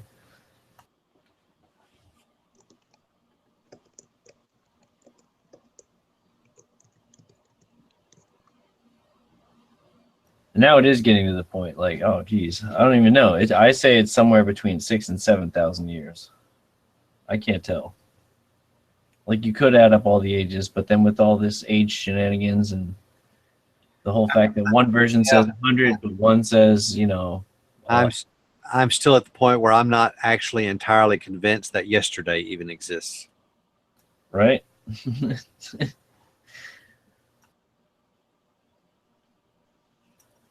At least I think yesterday existed. Well, like for instance, you take Skyrim, okay? You've played Skyrim, you know Skyrim, right? Or even World of Warcraft or any of those digital virtual realities. Is Yeah. that you turn your computer on, you install the game, and guess what? It doesn't start from the very beginning where you see the creation of that world, but all of these characters are in there with their own memories, and you have your whole backstory. You have all these things that have taken place, but yet it didn't take place. You're a Westworld fan, aren't you? Westworld, I don't know what that is. You should watch it. It's a very interesting show. It's basically what you just described. It's basically people going and playing a real game, except they're like all humanoid like looking, like it's real and physical, right? But almost everybody is a robot. It's all fake. You should definitely, it's got Ed Harris in it. It's good. I'm watching it. It's very good. You'll like it. Westworld. It's got Ed Harris in it. Yep. Isn't that atheist guy? He might be an atheist, but nonetheless, he's a good actor. So I wouldn't disqualify his acting skills on the fact that he's an atheist. You know what I'm saying? Yeah, Like, It's hate on just they're somebody really who does. You know, at that rate, I shouldn't even hang out with Dan because true. we agree on Yeah, anything. but this guy, I think, is like pushing it. It's not like, oh, I happen to be an atheist. It's like, how can I push it on you in whatever activity that I do? You know, that's not Dan. That of Ed Harris, but I'll have to check into it. But yeah, nonetheless, the show is good. It's not just about Ed Harris. It's a good show overall. He's just one of the characters. It also has, if you like, Hannibal Lecter, Anthony Hopkins. So, but it's a very interesting and new idea. Like you said, video gamers. You don't know that the whole world, like everything spawns at the same time, and then your player, whoever's playing you, logs you out. So like, how do you know how much time went in between, like being logged into and being logged out of? Like, Right. No, this is not the same guy that I'm thinking of, so it's a different guy. I don't know what he believes. yeah, no, you're probably thinking of like the Dawkins or something. If there really is a Richard Dawkins, why doesn't he show himself?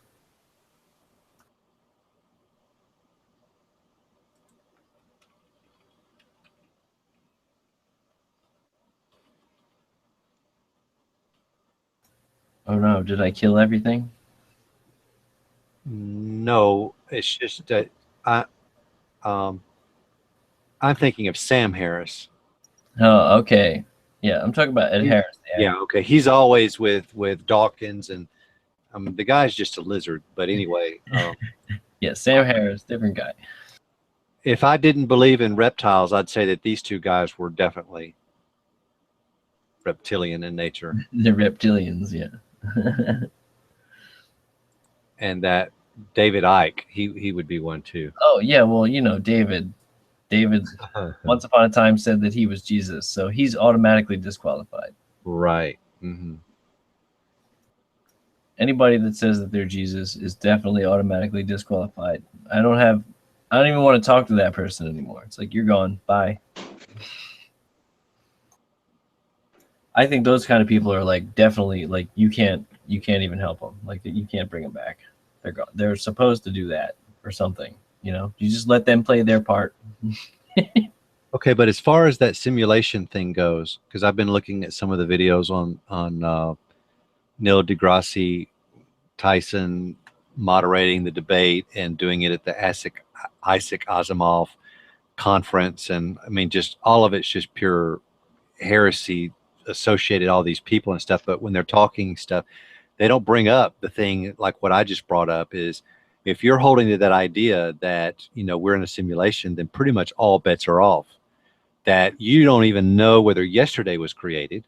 For one thing, they don't mention anything like that. And also, if the fact we are in a simulation, then what if God, they always want to say, well, God would be the programmer, therefore he'd not be omniscient, omnipotent, and everything. But what if in the simulation there was a God that was omnipotent and omniscient and all that? And so that's part of the simulation itself.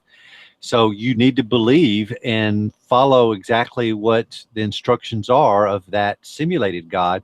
See, all bets are completely off. And you could also be a simulation that's in a simulation that's in a simulation that's in a simulation. And one guy was saying, well, that's the thing where I would tend to believe that we would not be. That's just one of the arguments.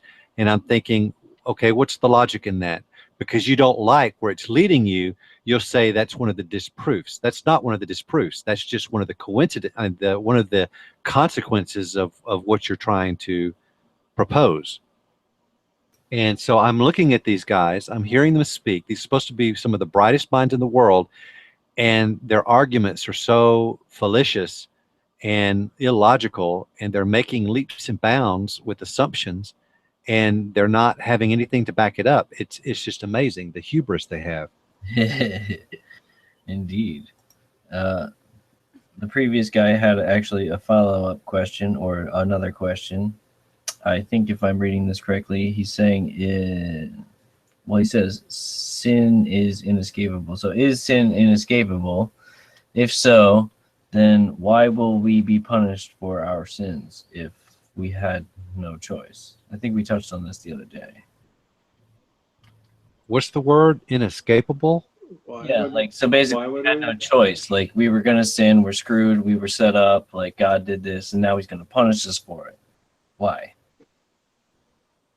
Like it was all him doing it. He made us do it. So if sin is inescapable, that's what he said. I guess. Well, yeah, but if God is writing the story and he's writing a story about himself and about his attributes, about his justice and his mercy, how is he going to do that?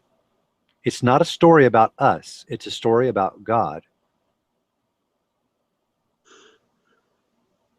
That's how I would answer that question. That, well, why why would God do this or that? Well, he's writing a story about himself, about his nature, and he's showing and displaying that nature. Right, and Oh. also when it's a sin for us, it's not necessarily a sin for him. I mean, like he's the one who created sin. He said, "Y'all shall not sin." He didn't say anything about himself.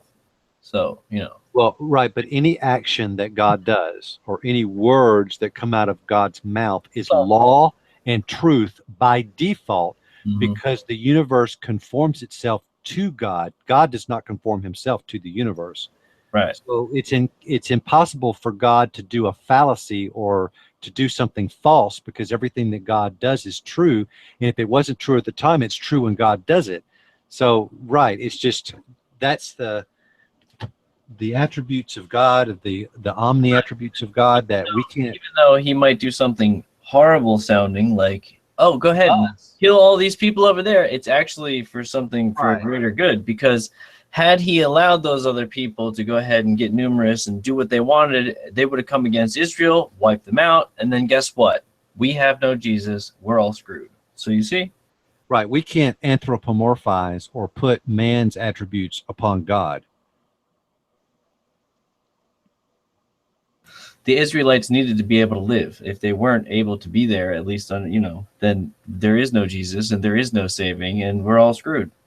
But like the story of Joseph, he allowed or he caused, however way you want to put it, He the caused and bankers allowed both to sell Joseph him into to be sold slavery. into slavery. Right. And so why? Well, that was to save the Israelite nation because they went to Egypt and they were able to be saved from the drought. Now, God could have easily had not made a drought, or he could have easily had saved the Israelites by another method, but it wouldn't show what I think he was doing in the story of he was with Joseph always, that he is a faithful God. And that was the point, I think, in those passages that God was trying to write about himself. It's not about Joseph. It's not about Israel. It's about God and his faithfulness to his characters in the book. Right. I mean, like that's one of the things that he did with the whole thing with Pharaoh of Egypt during the Exodus. He said, not only are you going to go up to this guy Moses and you're going to tell him to let my people go, but I'm telling you, Moses, he ain't going to do it because I'm not going to let him do it. Right. Rather than to It's 10 times. Why? Because I'm trying to show the rest of the world my power. You already know, you know, but like I got to show it to everybody else. So that they can know my power, so that my story will get out there and everybody will know this is how I'm going to do it. So you're going to do it 10 times, and then on the 10th time, finally, he's going to cave in. Rather than to believe that I'm some sentient program immersed in some simulation, I would tend to say that sola scriptura, or the Bible, teaches me is that I'm letters on a page, and that is a book that God is writing.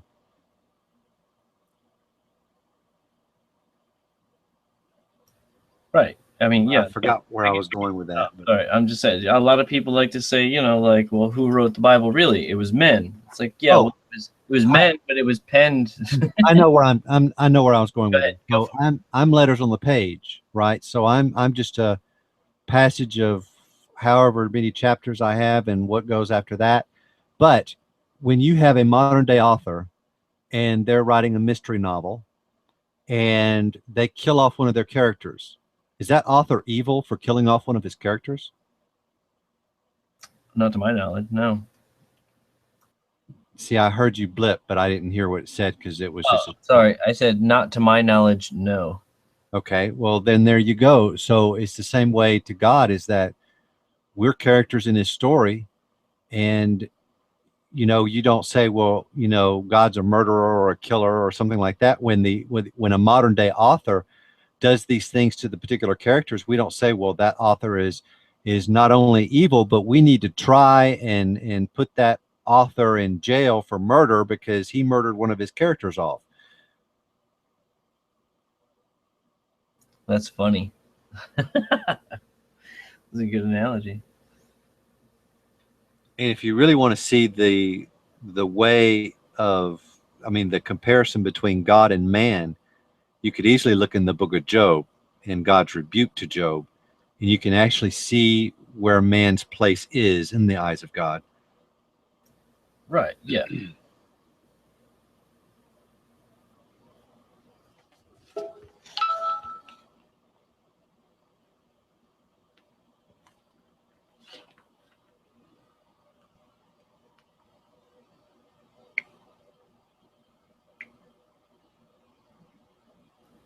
I don't know, man.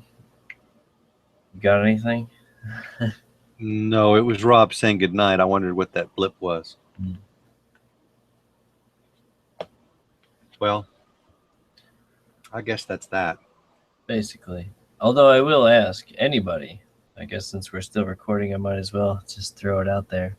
We've exhausted this topic, me and you, Stacy, but I don't think it's been exhausted enough, really. But you know where I'm going with this. The whole fallen angel, Satan thing. Well, I'm not going to say we've exhausted the topic. We've only touched upon the topic. Oh, okay. Well, I want to exhaust it because all I need is somebody to prove to me that there is an angel named Satan. If you can do that, good for you. I'll thanks. But I don't think you can do that, because if you look into it for yourself, you'll find that there is no angel named Satan, and then you're going to be scratching your head. Yeah, let me read to you what my neighbor, he's a Mormon, and he'll turn 91 October the 14th. And it's very crucial to his theology that there is a Satan, because that's what Joseph Smith says, and that's what also Ellen White for the Seventh-day Adventists say, and things like that. So this is our conversation, and it says, I don't have a Bible chapter and verse, but I believe the war between Michael and Satan was over whether man was able to have freedom to choose and predestination without choice. This is thus a very important issue. Does the Bible tell why there was a war in heaven? Our scripture, the pearl of great price, tells us about it. And then I respond, if you take Revelation 12 literally, then I can see why you would think that. However, it is not wise, in my opinion, to base a doctrine on a single scripture. Also, there is absolutely nothing in the Bible describing what you describe in the pearl of great price. And he says, so you are not aware of the Bible telling about why the war was fought. I am still looking to find info about it. And I respond, it is not that I am not aware of it, but rather I am aware that it is not there. And he says, I understand. And then he says, Isaiah 14, verses 12 through 20 appears to say that Lucifer is a being. And then I say, verse 4, take up this taunt against the king of Babylon. In verse 16b, is this the man who made the earth tremble, who shook kingdoms? Both of these verses should help you to keep this taunt in the context in which it was meant. It was a figurative speech, poetic in nature, both to esteem and humiliate the king at the same time. A most effective taunt indeed. And he hasn't responded back. That's because you hit him with facts. It's like, yo, seriously, if you read the verse for yourself, you will stop believing in this Lucifer. Well, I mean, yeah, but I don't mean to toot my own horn, because I don't know well enough like other people do, but I can say that as far as the Mormons are concerned, the Jehovah's Witnesses and the Seventh-day Adventists, they don't know their scriptures. Because they don't really read them. Right. They read other writings from their prophets, and so they don't really know the Bible that well. So, And you then know, and they only read. you're owning one of those guys is like nothing, because you'll easily be caught off guard when you're Right. talking with other people that really do But know you have the to Bible. remember, my dad was a Jehovah's Witness, and you know, there'd be times where I'd be trying to tell him something. He'd be like, "No, well, this because look at this," and then he would give some elaborate explanation about it. I'd be like, "Yeah, I think you're kind of like stretching, like, nah, man, like you're not convincing me." But he would just not concede ever. Like, See, yeah, this guy's 91 years old. He's been a Mormon for the majority of his life. And he's like, where is it in the Bible? Or I don't know where the chapter and verse is. He's not able to quote it correctly or anything like that, because they just do not read the Bible. right. They don't read it. They read snippets. That's what they read. They read little bits and little pieces, and then they put the story together according to It was stuff. so annoying. When I was in the Seventh-day Adventist, my mother, joined, and I would go to church with her, although she had no idea what they believed and stuff. And we would just go because she really liked the people and stuff. And I would sit there through that sermon on Saturday mornings, and he would say one sentence out of the Bible, and he would go on about all these events that took place around the world that were very inspirational stories, or he would talk about the prophet and what she said, but there was only that one sentence out of the Bible, and there was never more than one or two sentences at that. But the Presbyterians will actually go through a whole chapter, and then they'll go back and they'll read several verses, and then they'll talk about those verses, and they don't skip verses. They go from the beginning of the book to the end of the book, and they don't care how long it takes. It took them 3 years before I got there to go through the book of Luke and the book of Acts. It took them 3 years. Well, they certainly seem like they do their homework, but maybe they're doing a little bit too much homework. Well, it's a fine balance. At first, I know, but at first you think, well, they move ever so slowly. It's like at a snail's pace. You're never going to get anything done. Well, they do. That was the first impression. But when I'm actually in there and looking at it, they get a lot of stuff done and learn a lot of doctrine just in the small portions that still will cover the rest of the Bible. But then when you go through the sermons, the expositional sermons where you're going through it verse by verse, you get to really know the Bible very, very well. And so before I was thinking they're going way too slow, and now I think they go pretty much at just the right pace. All right, so let me ask you a question then. If they're going such at a perfect pace where it's like the right amount of slow, can I just ask you, did they or did they not miss what happened in Genesis 6? Like, what's their opinion mostly? Their same opinion is our opinion as far as Genesis 6 is concerned. Okay, so they did take it slow enough to at least be on our same page. Right. Nice. So they get plus 50 DKP in my book. The Reformed faith, I mean, it doesn't have to be Presbyterians. It could be the Reformed Baptist. Anything that come out of the Catholic Church back in the waking up period, pretty much really, they inherited a lot of tradition. I've inherited a lot of tradition. I do my best to shed that as best I can, but they tend to not have that urgency to shed the tradition because they just automatically assume it's correct and move forward. But they are going from truth to truth, but they necessarily may have some underlying things. I don't know whether or not it's that important for their eschatology to be truly saved. It's, the eschatology is important as far as to not necessarily be deceived or to look at certain things in a certain way. But as far as it's a salvation issue, I'm not so concerned with that. But as far as like the deity of Christ or some of these other things that these other people just glance through the Bible, or like that guy Josh, which was Victoria's friend, he wants to read as much of the Bible as fast as he can because he thinks he's accumulating knowledge that way and not taking it slow at all. I noticed that too. He was reading we were like, read it slower, and then he would read it like ever so slightly slower than he read it before, but it was still like Speedy Gonzalez. And it's like, dude, no, like slow, like like a snail. He didn't do that ever. He always read the verse really fast. He was like, yeah, I know what you're talking about. So this is what it is. Like I felt like he always had something to say. And dismisses it. Response like immediately, just like, oh, you say that, boom, this is the response. You know, like I don't. He's interested in debate. He wants to argue, and he wants to be an ass, and this gives him a license to be an ass. Fair enough.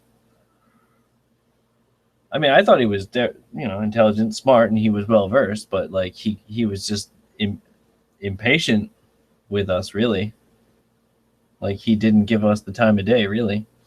That's not Christ-like character. Right. I mean, even if you're going to tell me some crazy stuff like Satan doesn't exist, I'll at least hear you out, right?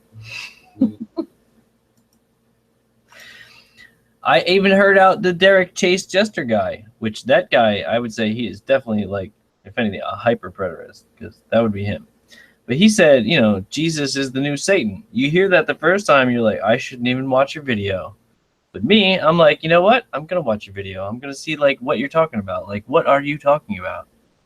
The only thing with that is that what I would say is that when I see videos that I know are steeped in heresy, but something is drawing me to listen to that video, I know that I have a tendency, if the video is long enough, I'll start just tuning out and just start listening to what they're saying instead of just like pausing it moment by moment and saying, okay, this sentence you're saying, okay, this sentence, and considering everything like that. And so the longer it gets, the more it's that you will actually start listening into them and start maybe considering or having these seeds planted in you versus looking at every single seed that's presented before you and then actually challenging it at that point. Yeah. It's much better to have like 1 hour shot of like information than it is to have like 17 5-minute clips. Right. Well, what I would do is I would rather have the 17 2-minute clips. And if I'm looking at a 1 hour presentation, I know where the pause button on YouTube is, and I'm going to pause it after every moment. And that's what I did with the Way documentary, because this is a documentary that's an hour and 40 minutes long. It's an hour and it's 45 times 2. Okay. So I took it and I looked at every single thing that they were saying, and I would pause it and actually consider what they were saying, because they start out with truth and then they say some really strong heresies and then they end with truth. And that's where I think a lot of people, so they'll listen to it, they'll go, oh, this is true, this is true, this is true, and they let their guard down and they say, well, the majority of it's true, so I'm just going to sit back now and absorb it and listen to it. And then you get those heresies, and then it ends with truth. And so at the very end, you're going, yeah, I heard that, and I remember that being true and that being true. But right smack in the middle, right at the 45-minute mark, they have a 2-minute segment where they introduce their heresies. Yeah, something like that. They do. They sneak poisons in. They twist things all the time. I try and point this out to people, but some people are just like stubborn. So I just have to chalk it up to like God wants this person to not get it. So right. But the idea that they're going to bring back the temple and they're going to, I don't know how much more clear it could be. It's like, seriously, it's right there. Read it yourself. But they're like, no, I did read it. It's like, no, but read it again. And they're like, no, I did. Like, no, you didn't.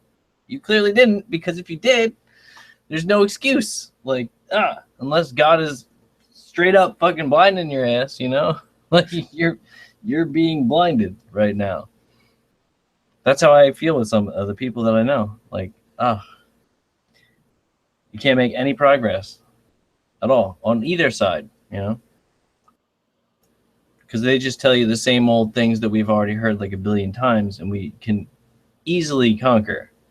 I'm waiting for the new juicy stuff, which is going to destroy my day, but I have yet to see it. Right. But maybe those characters are placed before you to teach you patience. Well, of course. I mean, teach you inevitability and fate, and yeah. determination, or determinism, that, people are going to do what their heart's going to do. Exactly. That's what I'm saying. Like, if you're going to disagree, that's cool. Like, I'm not going to hate you for it or anything. Like, we're still friends. We're still buddies. We can still talk. We don't have to talk about that.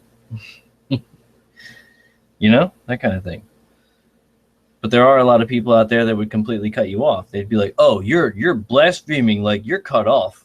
Like, you're completely, no, I got to cut you out. Like, you're gone. You know about that, right? Right. We just saw that last night, but Josh doesn't know Chris that well, knowing that he was just playing the devil's advocate. Right. Well, I mean, that's the other thing. Maybe somebody was making a joke and then you took it because you didn't hear it right, and now you Yeah. left. What Chris was doing is taking on the personification of an atheist, which he talks to him a lot about, and trying to present it as far as the atheist argument that this is some, like what Richard Dawkins says. You know, he takes pride in the fact that this is a megalomaniac, Yeah, you know that. egotistical, Yeah. schizophrenic, paranoid, jealous God, and all that. So you know that's the way the atheists like to do, because they use. I mean, that's their mouth pretty much is Dawkins. Yeah. Dr. Terry Tommy Rod. Yeah, right. The Dawkins does not exist. So funny. But yeah, Dawkins, oh man, like there's like he's one of the kind of guys that like you're just not going to do it. Like no matter what you do, there's not going like you're not going to do it. Like just like you can't convince Neil deGrasse Tyson or Bill Nye the Science Guy that the Earth is flat. It's just totally impossible. Those guys are on the other side, and they're going to stay on the other side. And there's no They have way too much invested. exactly. But there again, if this is a simulation, which they like to try to push also, then why wouldn't the world be flat? It could very easily be flat. Well, I mean, as far as I can see, I mean, all the video games that I've ever played, they claim to be like Azeroth, World of Warcraft. I've been playing for 13 years, right? They say that it's a globe, and they show you in certain instances that it's a globe. But like when you're playing on the world, you can fly around and stuff, and it's totally flat. Like it is flat. Like whether they want to say it's a globe or not, it's flat.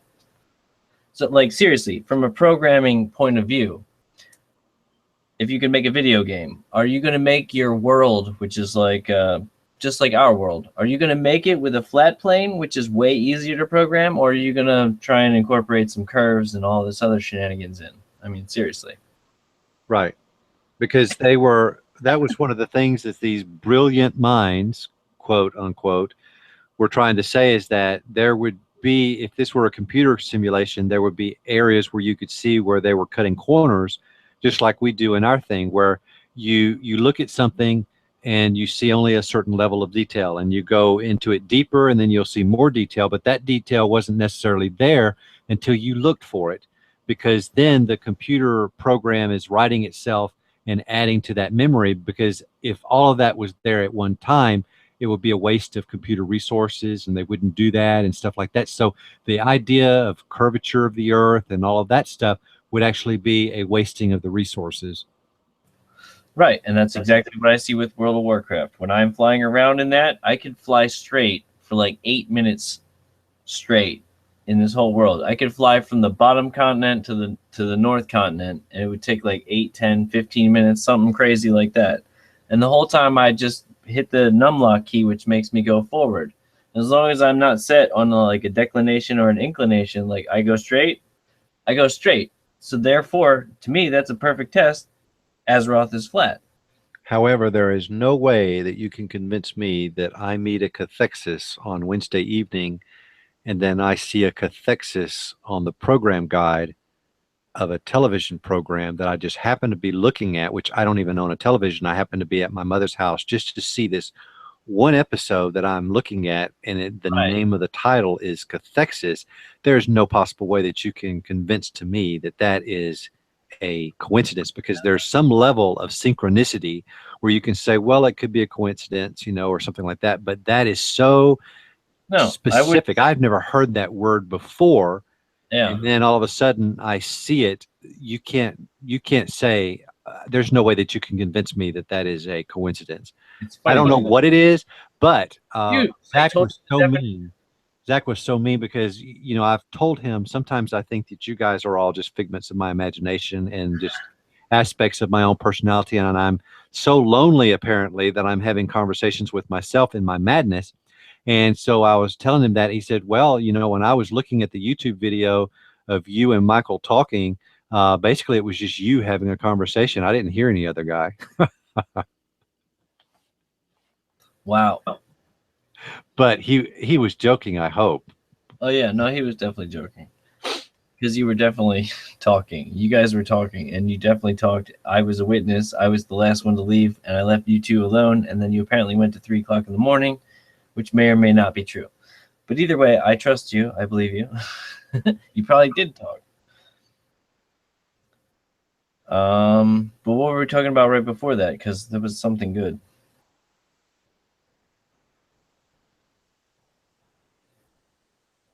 We've been talking about simulation theory. You were talking about World of Warcraft and the Yeah, you were talking. Okay, yeah, no, it totally is flat. Something along the lines of that. Like, dude, it's definitely like, why would you program in a curve when it's totally unnecessary? right. That's the thing. If it's a simulation, all bets are off. Everything needs to be re-examined again. Everything can be considered to be as truth. Exactly. Sure. Yeah. I'm. It could all be a simulation. I don't see why the Lord would do it that way, but maybe that's the most efficient way. You know, I don't know. Well, yeah. You know, like when I'm in the World of Warcraft and I kill a bunny, I don't feel so bad because I'm just, do. oh, it's just like, Oh, no, I do. In fact, when I was in Skyrim, right, and I would see this wolf kill a poor little fox or a rabbit, I knew the code to be able to resurrect the animal. And so I would pause or just put to sleep the animal that was the predator. And then I would raise the little fox up and let it run away. And then I would reanimate the wolf. That's funny. And I actually took time out of whatever quest that was to do that. So why don't you play World of Warcraft again? I'm not sure if it was World of Warcraft. I think it was, but it was back in 2000 or 2001, and I don't have the software anymore. I think the CDs got damaged or something, and I don't play online games, so I never subscribed to that. But because of that fact, that I like tinkering around with the AI. I like messing around with the characters and seeing what they would do if this instance took place, or looking at the script that actually governs what activities that they're going to do. So for me, it's more not necessarily a game, but more of a adventure into the AI. And so that's the reason why I don't like playing with living people, because they would get so fed up with me pausing to do something, because to me it was a learning mechanism. So I tend to only play with the AI and play, non-multiplayer, but play games like Skyrim where it actually has a world, and I can like look inside and I can see, Right. But can I ask you, since you played Skyrim, what was the shape of Skyrim's world? It's definitely flat.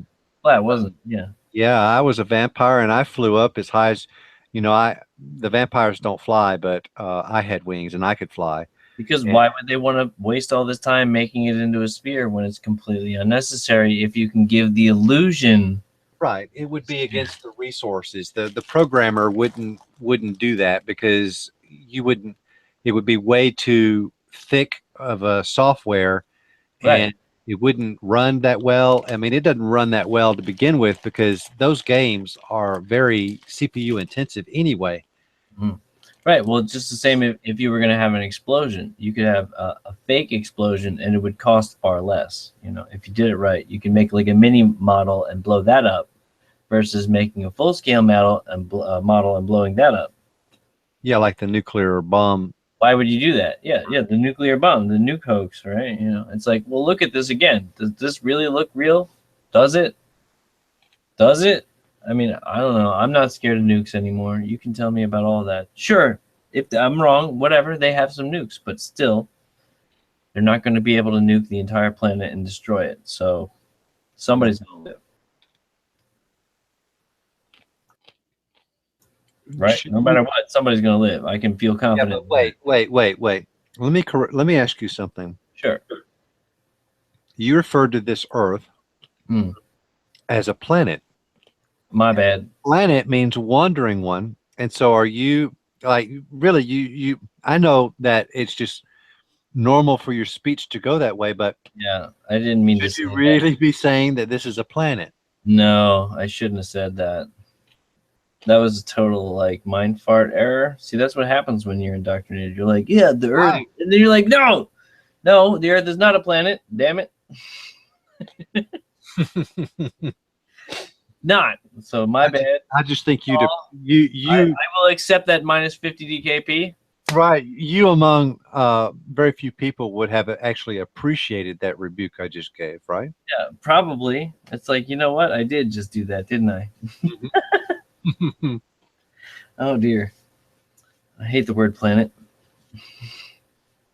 Well, there are planets up in the sky. Well, see, look here. I don't know. This is stupid. It has nothing to do with anything. But planet, right? It's just plain with a T on the end, which makes it feminine, right? Mother Earth. Just like you have cigars, but then you have cigarettes. You know, like, Hmm.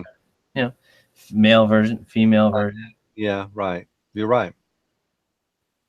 You have dudes and dudettes. Yeah, you got dudes and dudettes, which Armand would never ever say. Right. But he always says, here's the thing. I say that sometimes too. I should probably use that on him. I should be like, here's the thing. I don't say that. I don't, that's just one of the things that I just do not say. I do find myself saying that occasionally. I notice other people say it too, but I don't say that. Can't say I've heard you say it. At least I'm not aware of. I mean, I may have said it every now and then because I'm associating with you guys, and so sometimes language does sort of rub off on you, and you'll say some because I never used to say exactly, Right. and now when a point's going on, I Exactly. say exactly. You know, like you're a linguist. So. Sorry, I was just using all of them. right. That is something that I say a lot of. Is right. Oh, it's right. That's right.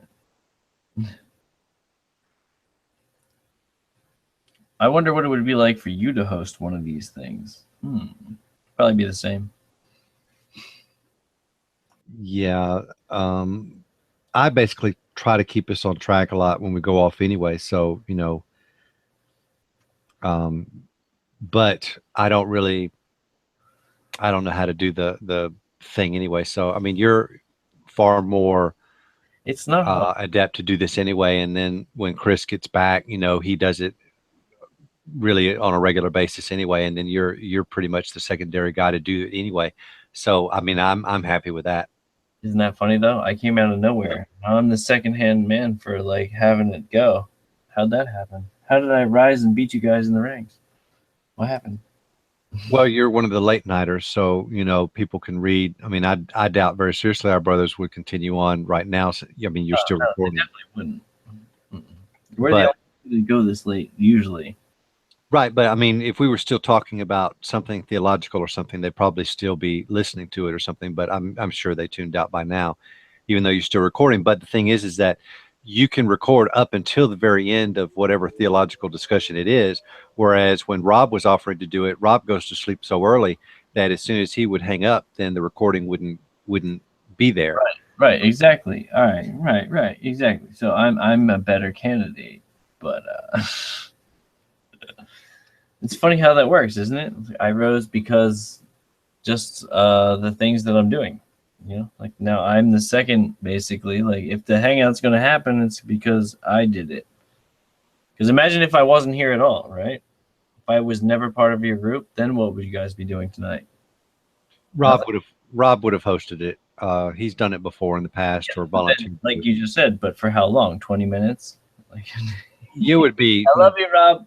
It wouldn't be that. I mean, it wouldn't be that short. But you know, there again, if there was something that was continuing on theological wise, it wouldn't be caught on tape. Of course. I just find it fun. And then that I don't know, I can be pretty abrasive at times, I guess. I mean, if I think I have evidence and I think I have truth, I'm just a little bit like on the like, no, I got this. I have the proof. I have the evidence. It's all backed up. Unless you can like poop on my parade right now, like I got you. That's how I am. You know, I'm the CEO of Umbrella Corporation right here. I like it in evenings when Armand gets a little bit excited. That's great. Well, yeah, dude. It's like he's so cool and collective. He's like Ben Stein. He is. All of a sudden, you can get him a little bit animated about something, and that's great. I love to see that. I absolutely love it. I can't believe that he actually was against, like, that you would actually agree with me and that he would actually, like, go and be, like, the opposite. I'm like, really? Wow, I did not see that coming from you. Like, being that you're the, like, most well-versed preterist here, probably, since he's the reason that all y'all are preterists in the first place, aside from me. Yeah, I would say, like, dude, like, dang, you really, like, you gave me like a knockout punch, like when you said that you believe still like angels can have sex and stuff. I was like, damn. Well, to what be happened? honest, he really did say I haven't really looked at it that deeply. Right, I know, but it's like, but that changes Hey, things last so year, a year and a half ago, I thought that. But you at least can recognize like how much that can change things, right? Right, Like, but you really don't know it until you actually dedicate the time to look into it. And he's been looking into other things that are his strong suit, which is preterism. He right. follows the Preterism magazine and all that stuff, that comes out. And so, I mean, that's where he's dedicating most of his focus. So, yeah, of course, he wouldn't look into that as much. Whereas I'm, more of broad, different topics. I mean, I have certain things that I look at too more. And so some things that I haven't considered yet because I haven't devoted the mental energy to look into and research those things. So, it's not that, he's just always that he fully diehardly believes that. It's just he really hadn't looked into it into that depth. Right, and I really, oh man, I wish you would, because that really does change like a whole bunch of stuff. Like, I really am curious Well, as to what I he don't would say think about half the verses that he links to us. He says like the messengers. He's bringing like because some of those verses he's saying he's making a really good point, but then the messengers are in there, and it's like, oh, how does that change things though? that's not, I don't think it's really, Genesis 6 is really that important to change so much, except unless you are a futurist and you're believing in the serpent seed doctrine, then that changes everything. But Well, as far as still being a full preterist and stuff, I don't necessarily believe that really does a lot of change. It's just a little things here and there about whether you believe something to be a metaphor or whether you take something literally. We still ourselves probably have certain things that we don't think well, like the seraphim and cherubim. I didn't have a good argument against, that taking it literally or metaphorically until I start seeing, the video that shows that, well, these throne guardians from these other nations had that same imagery. And now I see, okay, well, that very well could be metaphorical. And there aren't any specific creatures like that, that this is just something that right. that's there. There are no creatures like that. That's the thing. Like when Right. people come at you and tell you like they're genetically modifying blah blah blah, blah whatever, humans, men, angels, sex, like none of it's true. Like you show me, like I want to see a video of them actually genetically modifying it, and I want to see uncut film from beginning of product to end.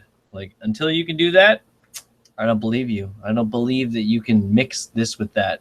You want to tell me that you can make Kevlar from mixing spiders with goat milk and you make spider goats? Prove it. Show me you taking the silk out of the goat, without using any kind of CGI, no cheating, and I'll believe you, right? But until then, I don't believe in your spider goats. I don't believe in genetic modification. God said things reproduce after their kinds. So you can't mix them. And a tiger and a tiger and a lion getting together is not genetic modification. Sorry for all those people that think that, but that's just a cat mating with a cat, making a more different cat, right? Right. So, but those are not genetic modifications. So you see, like you can't do that as far as I'm concerned. You might be able to come out with some bigger trout and say that it's fucking genetically modified, but is it?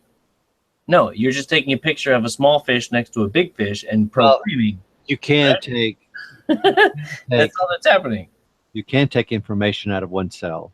from one species. Sure, but can you put it into another one which didn't Yes. already have it? Yes. And then what would happen? You get glow-in-the-dark plants. Are You you sure get they're not mice. using They glow in the dye dark. and just glow in the darking the plants? Like they're just putting dye in it? They're cheating? No, I think they're actually doing that. I don't think that. But you have done it. It's not creating life. All that is just modifying life. So it's Yeah. not, like creating your own species, because everything that they create that way is sterile. That you can't give something that it didn't already have. So you wouldn't be able to give let's see, what's something that can't fly? A cat. You can't give cat a bat wings, right? Like you can't do that. Right. No, you can't. You can't give them the gene. You can go ahead and put the genes in there, but it's not going to do anything. They're going to die. Whatever it is, You can give simple. They can't do anything nowhere near that. That's nowhere near their technology, but they can take simple genes. I don't think so. I'm going to have to disagree with you on that. I don't think they can even do that. I think they're cheating. Like glow in the fish dark fish, right? Glow in the dark fish. No, I think they're just using like chemical. No, wait. You are way off. You are way off. See, Okay. I have a degree in biology, but there is a fish that actually, it's a natural fish, a naturally occurring fish. And Okay. it glows in the dark. Okay. They emit light as a form of communication. Sure. I know about that. Bioluminescence. Right. And so bioluminescence is very popular in the ocean. Okay, so if you're telling me that that's what they're using, that's fine, because there's still, once again, no actual modification. You're taking something from a fish and you're giving it to another fish. No problem. Not that all fish came from the same fish, but I think there are different groups of fish. Like, there wasn't one fish to rule them all. But the protein that's required for bioluminescence is very simple. Sure. I mean, a lot of the tiny creatures are bioluminescent. So they can, right. And so they can, in the very simple creatures or so, that's something very easy. They can take and do that. But as far as the genetic code for a bat wing and putting it into a cat and letting it grow, they're nowhere near anything like that. Notice how they can only glow in the dark certain things? Like, why can't I buy a glow in the dark rhinoceros baby? I mean, I know I'm being ridiculous, but come on, seriously, why can't I buy a glow in the dark cat? Praying mantis, glow in the dark human baby. They say there is a glow in the dark cat, but I don't know whether to take that, whether that's really true or not. Like, I wouldn't believe that kind of stuff. Like, you can make a video, but it's like, I have to see it in front of my, hold it and be like, this thing really is glowing in the dark. Right? You'd have to actually hold it, be there, do the thing. Like, people aren't going to believe video, even if it is legit.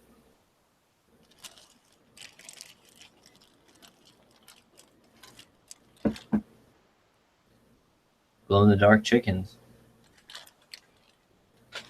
But they do have rats that can grow human ears. Do they? Yeah. Well, then that would mean that the rat has the same... Actually, no, wait. I would not say it's a human ear. I would say it's rat skin that's in the shape of an ear. Thank you. There you go. That's more like it. It's cheating. Right? Isn't it funny that the medical industry likes to use materials from rats and pigs? It is funny. And then the Bible people would be like, look, it says right here in this verse, in this one verse, which is the only verse I'm going to quote. Pigs and rats. What are you eating? Are you eating carrots? No, it's dark chocolate covered espresso beans. Oh, okay. That sounds pretty good. It is pretty good.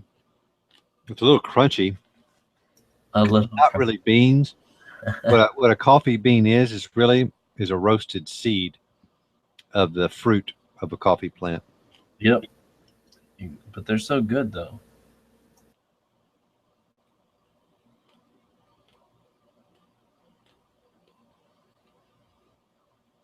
But I notice I don't really eat, anything after like 3 o'clock. But anytime I get on this hangout, I always hear somebody munching on something. Usually it's Zach, but even tonight it was Armand. He was chewing on something. I heard him. He was eating like some cereal or something.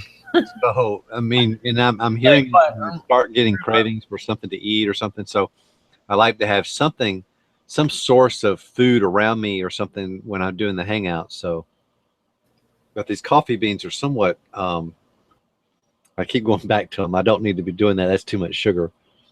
I can have a certain amount of carbohydrates a day or sugar. At least dark chocolate is better than the milk chocolate. I stay away from that completely.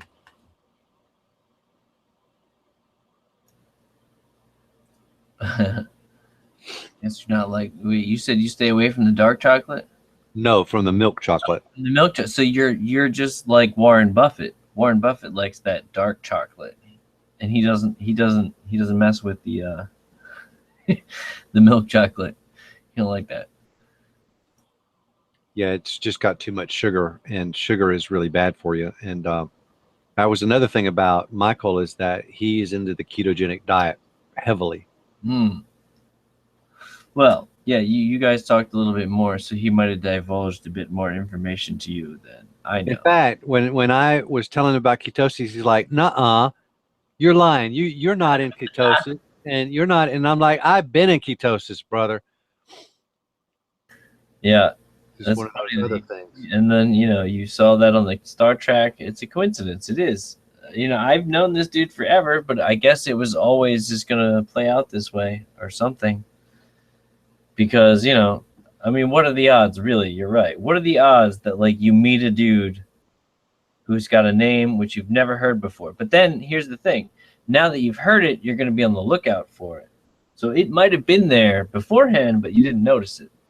I doubt it. That word is so obscure. It is. It's like, wait, really?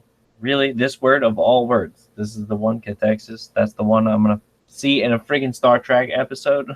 I still haven't asked him why did he pick that name. I love the image that he has, where it basically means less equals more.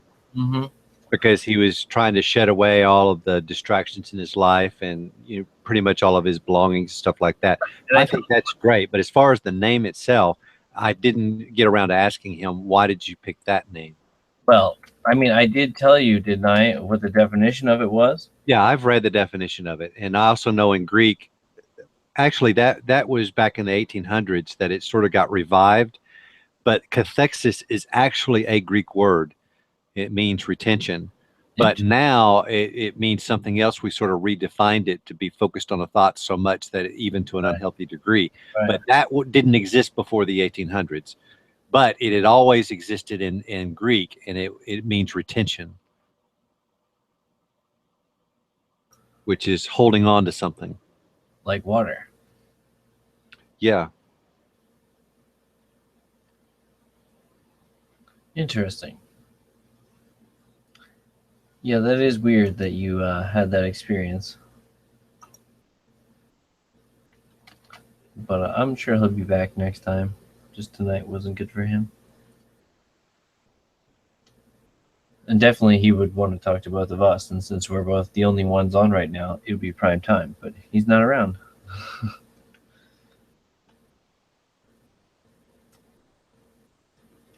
And I agree with you. I'd rather have all the people here possible than just three of us, because there are those times where 6 of you could think one thing, and then there's that one guy or one girl that says like, "Oh, what about this?" And then you're all like, "Oh, snap! Didn't think about that."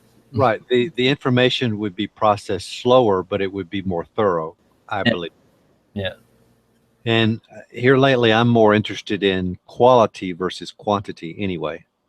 Well, yeah, if you do quantity over quality, then you become Joshua. Right. I don't want to be that way at all. you're gonna read it really too fast and just be like, well, I already know what this means, and this is what that means, and this is what that says, and this is what it is. And like you're just so solid that you can't even be cracked on from any side. So at least I'll admit, like, I'm pretty solid, but like you can chink my armor. Like I do have weaknesses. We do. We all do. We all have our demons. Ha ha ha. Yeah. I said that to Chris, and he's like, "Whoa, what are you saying?" And I'm like, "Well, if you know what I believe, and you do, then you know the way that I'm using that phrase." Right. We all have our demons, which that does not mean that I'm admitting that there's an actual entity, which is called a demon, which can screw with me, all the time, which is under the sanction of Satan, But the other night, I went to sleep. I sleep with my bedroom window open. It's right there by my head. It's nice and cool in the evenings, and I'll bundle up to breathe the cool air and yet cuddle up. And so I sleep good that way. I think that's the best way for you to sleep. But right when I was about going to sleep, I felt something that sort of like came on me and laid down. And my cats weren't in the room. I had shut them out of this particular room at the moment. And so I was thinking that because there's a small slit in my screen door, a screen window, because one of my wildcats had escaped a couple of years ago, and I haven't repaired the screen, but it's not that big. It's just a small slit in there where he was able to get out. But, bugs can't really go in or anything like that, not for just the slit, but it would be big enough for an animal to come in. And I'm thinking, as I'm half asleep or in the sleep and at the state of sleep paralysis, I feel something like weighing down on me. And I'm thinking that one of my outdoor cats has discovered the open window and decided to come in there and sleep with me. And I'm thinking, I got to get this animal off me or something. But then I go on to sleep, but there is nothing there. And a lot of people would contribute that to, oh, there was some demon or some spiritual force that laid upon you and something. No, I was just at the point of sleep paralysis, and that was sort of like a hallucination, I would say, or something. And right. Yeah, it's right at the point of sleep that this took place. I've had dreams just like that where I feel as though like it's the real world. Like you don't realize it until after you wake up, and then you're like, oh, but like no, seriously, like I touched that thing. Like it was like a rhinoceros. I pet it and I felt it. Like right. Those are lucid dreams. It's like I felt it. I know what it feels like. Right. Those are called lucid dreams, and I've had some of those dreams too. And that they say that if you know you're dreaming, that basically you could make the whole world your holodeck, and you could do whatever you want, and you could fly, and you could do this. And so what I did is I'm like, is this a dream? And then I say, okay, well, I'm going to try to fly. And I couldn't fly. And then I said, well, therefore, it's not a dream. This is real. Right. And I cannot be duped. I know that this is real. And then I wake up. Well, see, that's the thing. That's the wake up mechanism. But if you were instead to be like, can I fly? Instead, if you were like, I'm going to fly, there's a huge difference. Because I have flown before in one of my dreams, but like I went up. It was almost kind of like a rapture thing, right? I went up. But then I got so high up in the dream and I was like getting scared, right? As soon as I got scared, I went right back down. And then as soon as I was like, no, I didn't mean it, like in the dream, I'm like, no, I want to go back up. It was like, nope, you're going back down to the ground. And then I float in my dreams all the time. I have where I'm just doing something and I'm like, hey, I can float. And I'm showing other people and they can't believe that here I am. I'm able to float. And yet, that's just a dream. Right. But I mean, like, why when you're in the dream, like you're like, I even know, like, why are you not like flagging yourself? Like, why am I floating right now? Like, what? I even know in the dream the technique to cause myself to float. You just do it. Technique has never changed. Every single dream where I float, I relax and I don't think about floating, and it will naturally occur. And that's the technique, but it's always the same technique. Regardless of what dream it is or whatever, it's always that same technique. Yeah, you can't be excited because when, like I said, like if you get too excited, you'll start to come back down, and you'll be like, "No, I don't, I don't want to go back down. I want to fly again." But it's like, nope, you're grounded. Now you're waking up. Uh, But then I also have had dreams where I slide out of the bed and just sort of fall out of my body.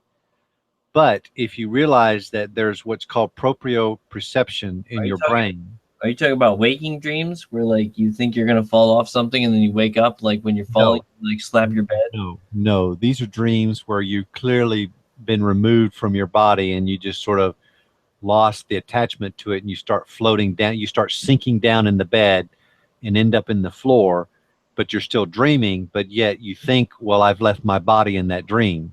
No, I don't believe I left my body, but what I do believe is that there are what's called proprioception, where you recognize that you have arms and hands, and you can actually, fool your brain into, because you always know your position in space. You know whether or not you're standing up, or whether you're sitting down, or whether you're laying down. You can sense that you have your legs, stuff like that. But people that are missing one arm, what they tend to do is the proprioception in their brain gets screwed up, and they'll feel their right arm if they're missing their right arm, but their right arm will be like twisted and be behind their back or somewhere, they can't really move it, and it would be uncomfortable for them, and they're called phantom pains. So what doctors do is they put a mirror in front of you showing the left side of your body, which is going to mirror and make a mirror image of the right side. And they say, okay, move your left arm and move it out in front of you. And in doing so, they sort of fool the brain. And so that proprioception that's still there in your brain, because that wasn't amputated, it was only your arm that was amputated. So that starts getting fooled into thinking, oh, because my eyes see my right hand in front of me, and my brain, is saying that my right hand is behind my back, I'm wrong and the eyes are right. Therefore, I'm going to readjust my brain, and that's what the brain does. That's what the brain's thinking is. So you're able to sort of correct some of those malformities of people that are amputees. Does that make sense? Yeah, that makes sense. Yeah, I mean, like if So you're missing you have one, these proprioception units inside your brain. So when you're going to sleep, there's a lot of activity that's going on in your brain, a lot of things that are getting shut off, shut on, repair work is being done, because it's like an electrician. An electrician is not going to work on a live circuit. They're going to turn it off, they're going to repair it, and then they're going to turn it back on again. that's why you So go. sometimes I think when our proprioception areas in the brain are under need of repair, just like every other portions of our brain, as well as our muscles, that's why sleep paralysis is there, because you're repairing your muscles, and your cells are just not going to do that when they're active. It's Yeah, going and to you're not- paralyze it, repair it, and then turn it back on again. And so sometimes those proprioceptions will get turned off, and I think that's when you start experiencing these dreams where you're Right. not So in my your only, body. my only question is, are the people that have these dreams, which they're saying they saw like gray aliens, is it because they saw my picture here and they're actually seeing me with my sunglasses, or or is it because they really saw an alien? Like, what are they seeing? Why are they always gray aliens that they're seeing in these dreams? Okay, it would be really convincing to me if there was someone that never watched television, never saw any Roswell advertisements of all these Right. aliens and stuff, but someone in the indigenous tribes of the deep forest rain, or somewhere so far away removed from society that yet they could communicate with you and you would know. And they said they had a dream of some little green man with big eyes and stuff like that. Well, then I would say, well, there's something there. But you don't. Those are images that are placed in your subconscious because you're watching the television and you're watching, Roswell advertisements, all the Right. stuff where people wear t-shirts with these green aliens on them, and watching YouTube videos and putting all this imagery in you, and then you see something that's an image like that. Well, that's just your brain is just processing some of those images, and you see that, and so, oh, that's real. No, if you've never seen that before, then yeah, I would agree there's something there. but you can't determine whether or not you've really seen it before because you're putting so many images in your brain that you don't know what you've seen and what you haven't seen at this point in our society. Good answer. I've never seen any Native Americans or anybody like that be like, "Oh yeah, I saw some gray aliens." Yeah, no, that's all people that totally, like you said, have been. However, you see the Mennonites and the that other group that pretty much stay away from technology. They Amish. The Amish, yeah, the Amish first, and then the Mennonites. They do a little bit. The Mennonites are more like, well, if it's necessary, we'll have it, but if it's not, it's not. And the television is not necessary, so we won't have it. But the Amish are pretty much against it. But you don't have them, discussing these things about all the stuff that you have modern Western society do that are bombarded with all these images. I mean, if anything, when a Mennonite or an Amish are going to dream, they're going to dream about going in the garden or sewing things, that the images that they see from day to day or what they imagine when they're reading the Bible, in those images, they're going to see things like that in their dreams because that's what their brain is accumulated. They're not going to see stuff that other things see. They're not going to see Hollywood stars and or dream about Lady Gaga and all this nonsense. See Arnold I don't know who Lady Gaga is or Arnold Schwarzenegger or Donald Trump. Right. I don't dream about Donald Trump. No, nor do I. But there are other people that they dream about him all the time because they watch the news all the time. Right, because they like him, because they know who he is. Just like you were saying, like people out there in the boondocks of the world are not going to have these kinds of dreams. So if you're I don't know if having one of these kinds of dreams where there's like aliens, quote unquote, attacking you, and the only way you can ward them off is by using the name of, like, see, I hate that. I don't know if it was recorded. They'll bring the Lord into it. They'll be like, oh yeah, the only way to get rid of these is to bring up the Lord's name. Right. Like, I don't know if it was recorded in me and Michael's conversation or not. It could have been afterwards, but I mentioned that the Muslims have a great phrase. It's called lower your gaze. And it's basically advice to young men to lower your gaze. In other words, you should be looking down so that you're not looking at women and lusting after them.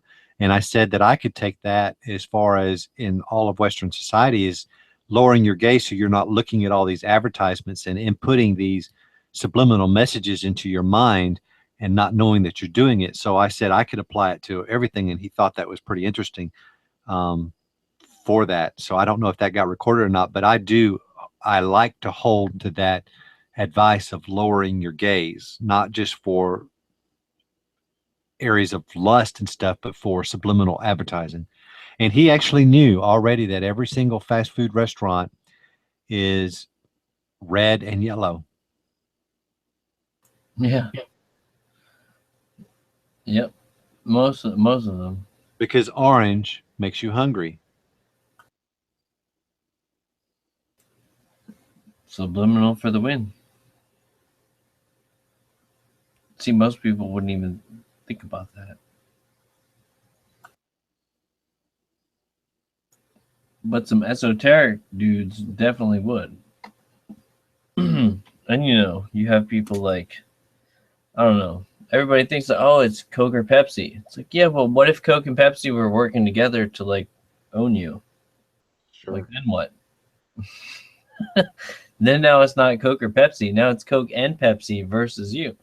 Now that's the whole thing about esotericism. Esoteric. That is the definition of Gnostic.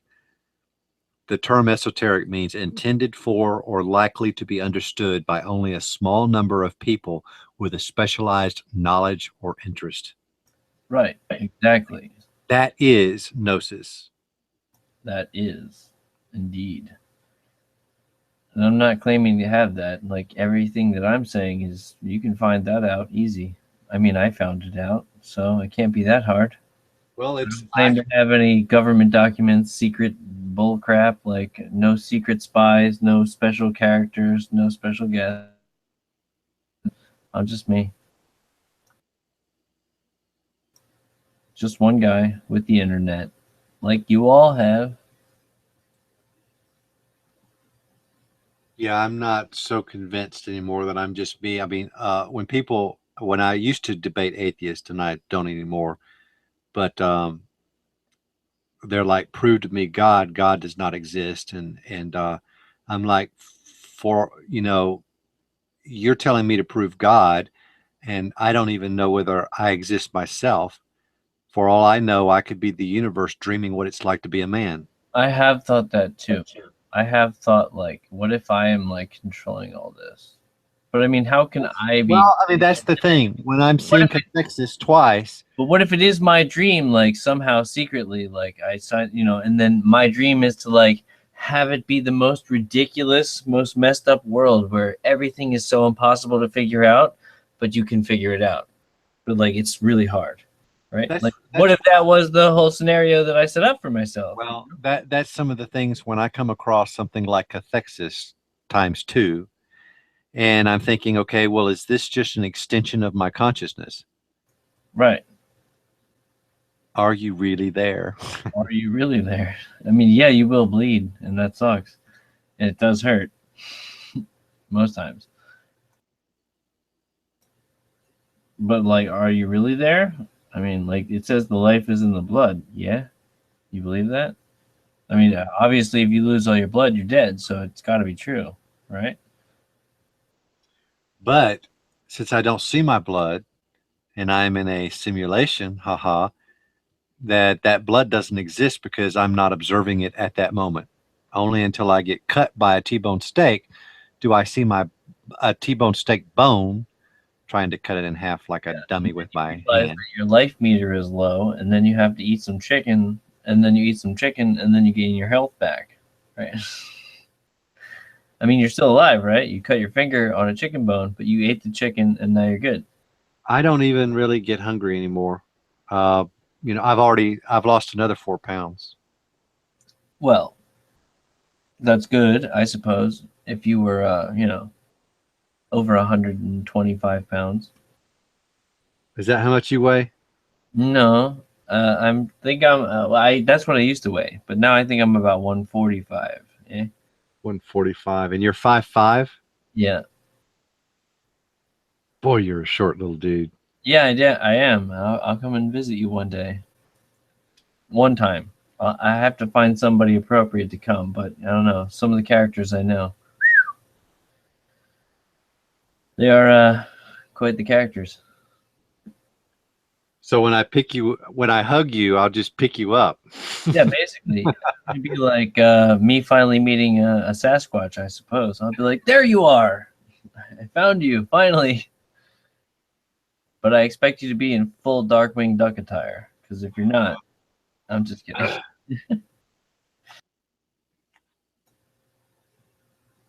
No, I've seen you before. You better have your harp ready, though. You better have your harp ready.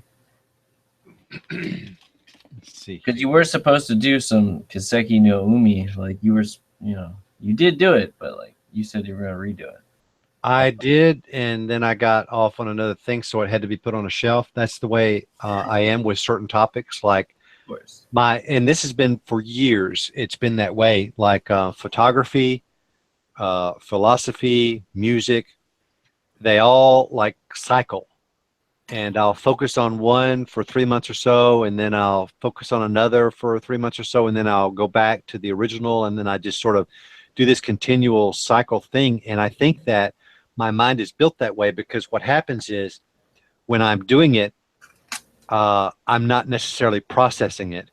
And then when I'm off onto another topic, my subconscious is processing all those things that I learned, because I've realized that when I go back to the topic again, the learning curve is much lower, and I can learn it faster and better.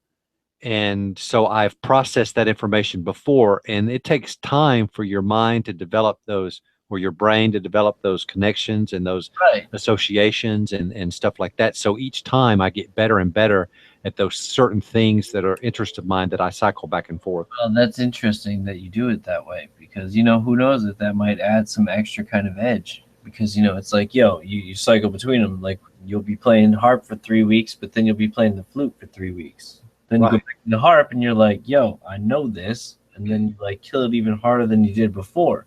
Then you go back to the flute and you do the same thing. Even on a very small scale, you'll learn something like a harp and it'll be real difficult, and then I'll go to sleep. And then the next day or the next day after that, I'll go back to it and it seems a lot easier, even though I was having a hard time right before I went to sleep and I put the harp away. And then, 2 days later, you would think, well, I'd be seriously out of practice, but yet I can actually play it better the first time after I have slept and after having a couple of days. Then I played it after practicing it back to back to back until I got to a law of diminishing returns, where you focus on it so much that apparently you don't get any more out of it. Right. So that's just on a small scale, but then it seems even much of a greater scale when it turns to be like about 3 months or so. I haven't really put a finger on the time of when I cycle back and forth, but my guess is that over the last decade that it's been about a 3 month cycle or so. So are you on a harp cycle right now? Because I have a harp song that I'll link you. You're not? Nope, unfortunately I'm not. And a lot of times I'll have to be patient. And a lot of times what I'll do is I'll write up a list, or so I'll have a list of things like, so when I do get on that harp cycle, then I'll have certain things that I would like to touch upon and stuff. And what I have tried to do is I have tried to start that cycle artificially, and I'm telling you, it doesn't work. If my mind is not ready and my body is not ready to start that cycle, it is not going to get started. If you're not into it like 100% at the moment, like it's gonna be garbage. Like it's gonna just be garbage. Oh, so you're in a flute. Oh.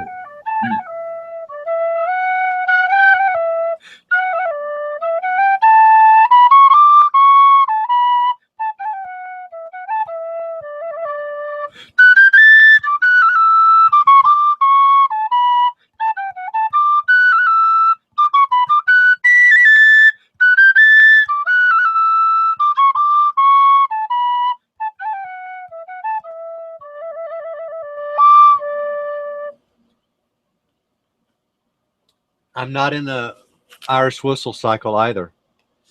I'm not in the music. You're What's not that? in the music cycle at all. I'm not in the music cycle at all. That's just I wasn't aware of that even being a thing. I was just thinking you were just gonna flick through some instruments and be like, but now you're saying there's a whole cycle where you're not even into instruments. Woo. right. That's the thing. It's music, it's photography, it's philosophy. Those are the three main ones that I know of for sure. And there's logic. Those are the main four cycles that I am aware of that I can recall right now within the last decade of my life. And right now, I am on the philosophy cycle, and I'm reading Socrates' Apology, Plato's Republic. I'll be reading Nietzsche pretty soon, going back to it, Descartes, different things like that. And this has been building up because I haven't been on my philosophy cycle in some time. But now it's just naturally occurred, and that's where I'll be getting into. I still listen to music on YouTube some, and listen to some great piano pieces, and thinking, I can't wait till I, have the time to learn that.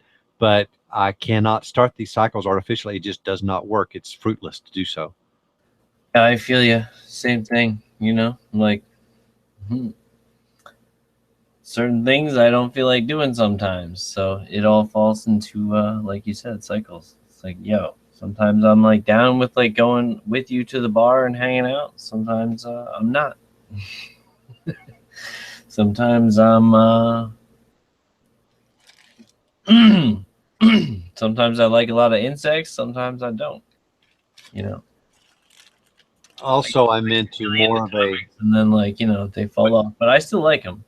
what's really strange too is I'm more into right now. I never thought I'd get to that point because I would always consider it to be vain and stuff like that. But I'm getting more into fashion, which is strange. But I just ordered a shirt that has cufflinks, a French cuff shirt because It's fun. we were at a jewelry store just the other day. They were going out of business, so everything was half off, and so I was able to find some nice cufflinks for $10, and I'd like to start wearing them. And so I just my wardrobe is changing, but that's understandable to me because I just had a life altering traumatic experience, and usually in those cases you'll actually go out and go on spending sprees or change your wardrobe or stuff like that. So that's something that happened, but I recognize that that's happened within me. So, I'm not going to be wearing these pinstripe suits with these ugly fedora hats and these loud ties like some of these guys on YouTube that are No, doing. no. But my wardrobe is changing. But you would totally wear the Darkwing Duck suit. I totally would wear the Darkwing Duck suit and the hat. Yeah, you have to have the hat. Just like if I'm going to do Albert Wesker, like I have to have the leather jacket, the belt, and the glasses. Yeah, I wonder if that belt. I don't know if did you ever watch Farscape? No. Farscape is my favorite series on TV for my whole life. If you haven't seen Farscape, oh my goodness. All right, I'll check it out. They have $1 million puppet. They have another puppet, and so but it's all in space. And it's Of course, I can deal with space. It's still fun, even though it's fake. It's still fun. They're on a living ship. They're running from bad guys. They're trying to get home. It's the whole Iliad, Odyssey kind of, I like that. All the right. traditional motif of stuff, but it has the most incredible makeup. But the stories are so great. But the hero is a guy named John Crichton, Crichton, and he has a leather jacket that's somewhat similar to the whatever this character's name is. And they actually made that jacket. There's a guy in Pakistan that actually made the jacket. You can buy all kinds of jackets and stuff that are in the movies. You can buy replicas of that. And so when I got in a car accident where I was rear-ended and sandwiched between two cars, and they gave me a little bit of money for my pain and suffering, it wasn't much, but I always said to myself, if I ever have any extra money, I will get that jacket. And the thing is I've looked for that jacket, couldn't find it, and gave up on it. And then all of a sudden I find that this jacket is for sale. There again, the demiurge is sort of catering to my every wish, right? And so Right. I see a guy and make that jacket, and I own that jacket now. So that John Crichton jacket, that's in that series, I own that jacket. So that's a very awesome looking jacket that this guy's wearing. So we can find you a Darkwing Duck jacket, and if we can't, we can have one made specially because there are people in the world that are willing to do that. But the only thing is that if I were to wear the Darkwing Duck jacket, You would need the cape. the other person that made that popular, that I think it looks exactly like that, is the Joker. And I don't want to look like the Joker. Okay. It's a Fair enough. purple sports coat with gold buttons. That is the Joker's uniform. Yeah, but I mean, look at it. Look at you right there. Like you look good. It looks fine in the image that you have there. Yeah, that's the second image. You remember the other image I had? No, ever since I've known you, this is the only image I've ever seen. Really? Aside from you showing me your real face. Okay. Let me see here. No, I had this image for about a year. Well, then that's how long I've known you. No, this other image for about a year before I changed that. And oh well, what do you know? It wouldn't be on this one. Hold on, let me see here. Because I mean, if I met you in real life, would you be disappointed if I didn't show up in the Albert Wesker gear? I have to have the exact everything. I might not look like him, but I'll have the costume.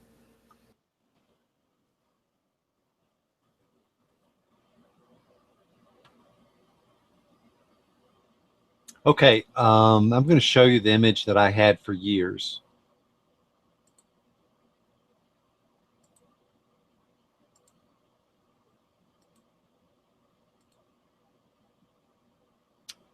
Didn't mean to do that.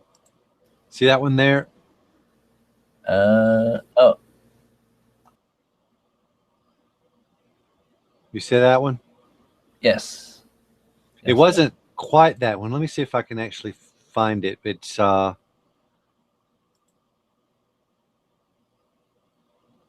think it's this one here, the one on top. Oh, here it is.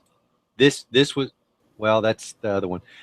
That's Oh, pretty much, okay. Actually, now that I see that, that actually does look like that does seem familiar, and you probably did have that at the beginning. Now this that I see it, it's like, oh, you know what? I do remember you having that. yeah, I've just changed this one in the last 6 months or so. So Yeah, I do remember when I first met you, you were definitely that way.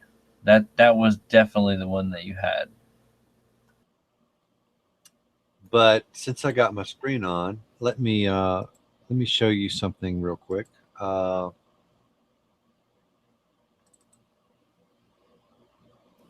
No, this is some of Kenny. my artwork.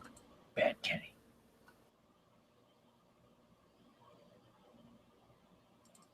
Come on. Oh, and it is a kitty.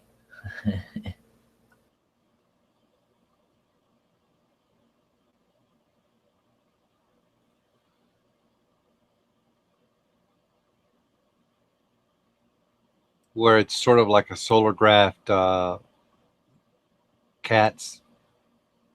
I do that, and let's see if I can preview it in a better way.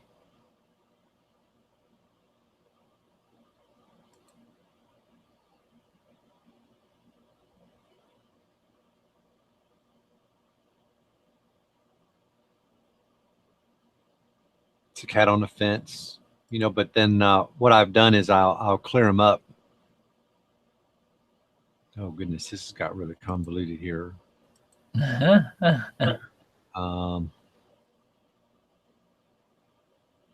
me start back.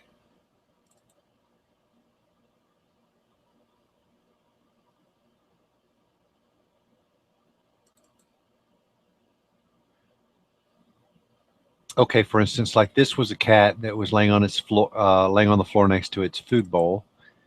And what I did is I cleared it up, and that's an image that I made. Nice. That looks pretty cool. I like it. Right. That's one of my favorites there. And then let's see here. Let's see. The ones that I've cleaned up, I cleaned this one up here, but I don't have it available at the moment. Oh, here it is in logos. Okay. So, all right, here's one where you see the contrast between the black and the white in the background, and the cat sort of just laying on its lap. No, that's very nice. And look, did you notice the shape of the earth behind the cat? Yeah, it's flat. Yeah, exactly. Really flat. Even the cat knows. See, that's, you know. And by the way, all these images are copyright, so like, don't even try and steal them. This is KK. That was my son. Was? Yeah, he passed away 17 and a half, March the 5th, 2015. Damn.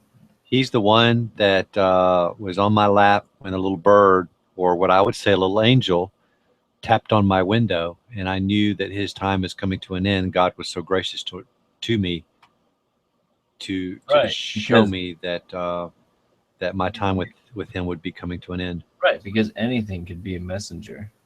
Right. Doesn't have to be an quote unquote angel, like some being that comes out and it's like, hey bro, by the way, your dog's gonna die. Peace. I mean, that's kind of like how I envision some of these messengers sometimes. It's like, oh, hey, by the way, you're gonna have a baby, and see you later. Right? Like the angel Michael comes and tells, you know, it's like, what's really going on there?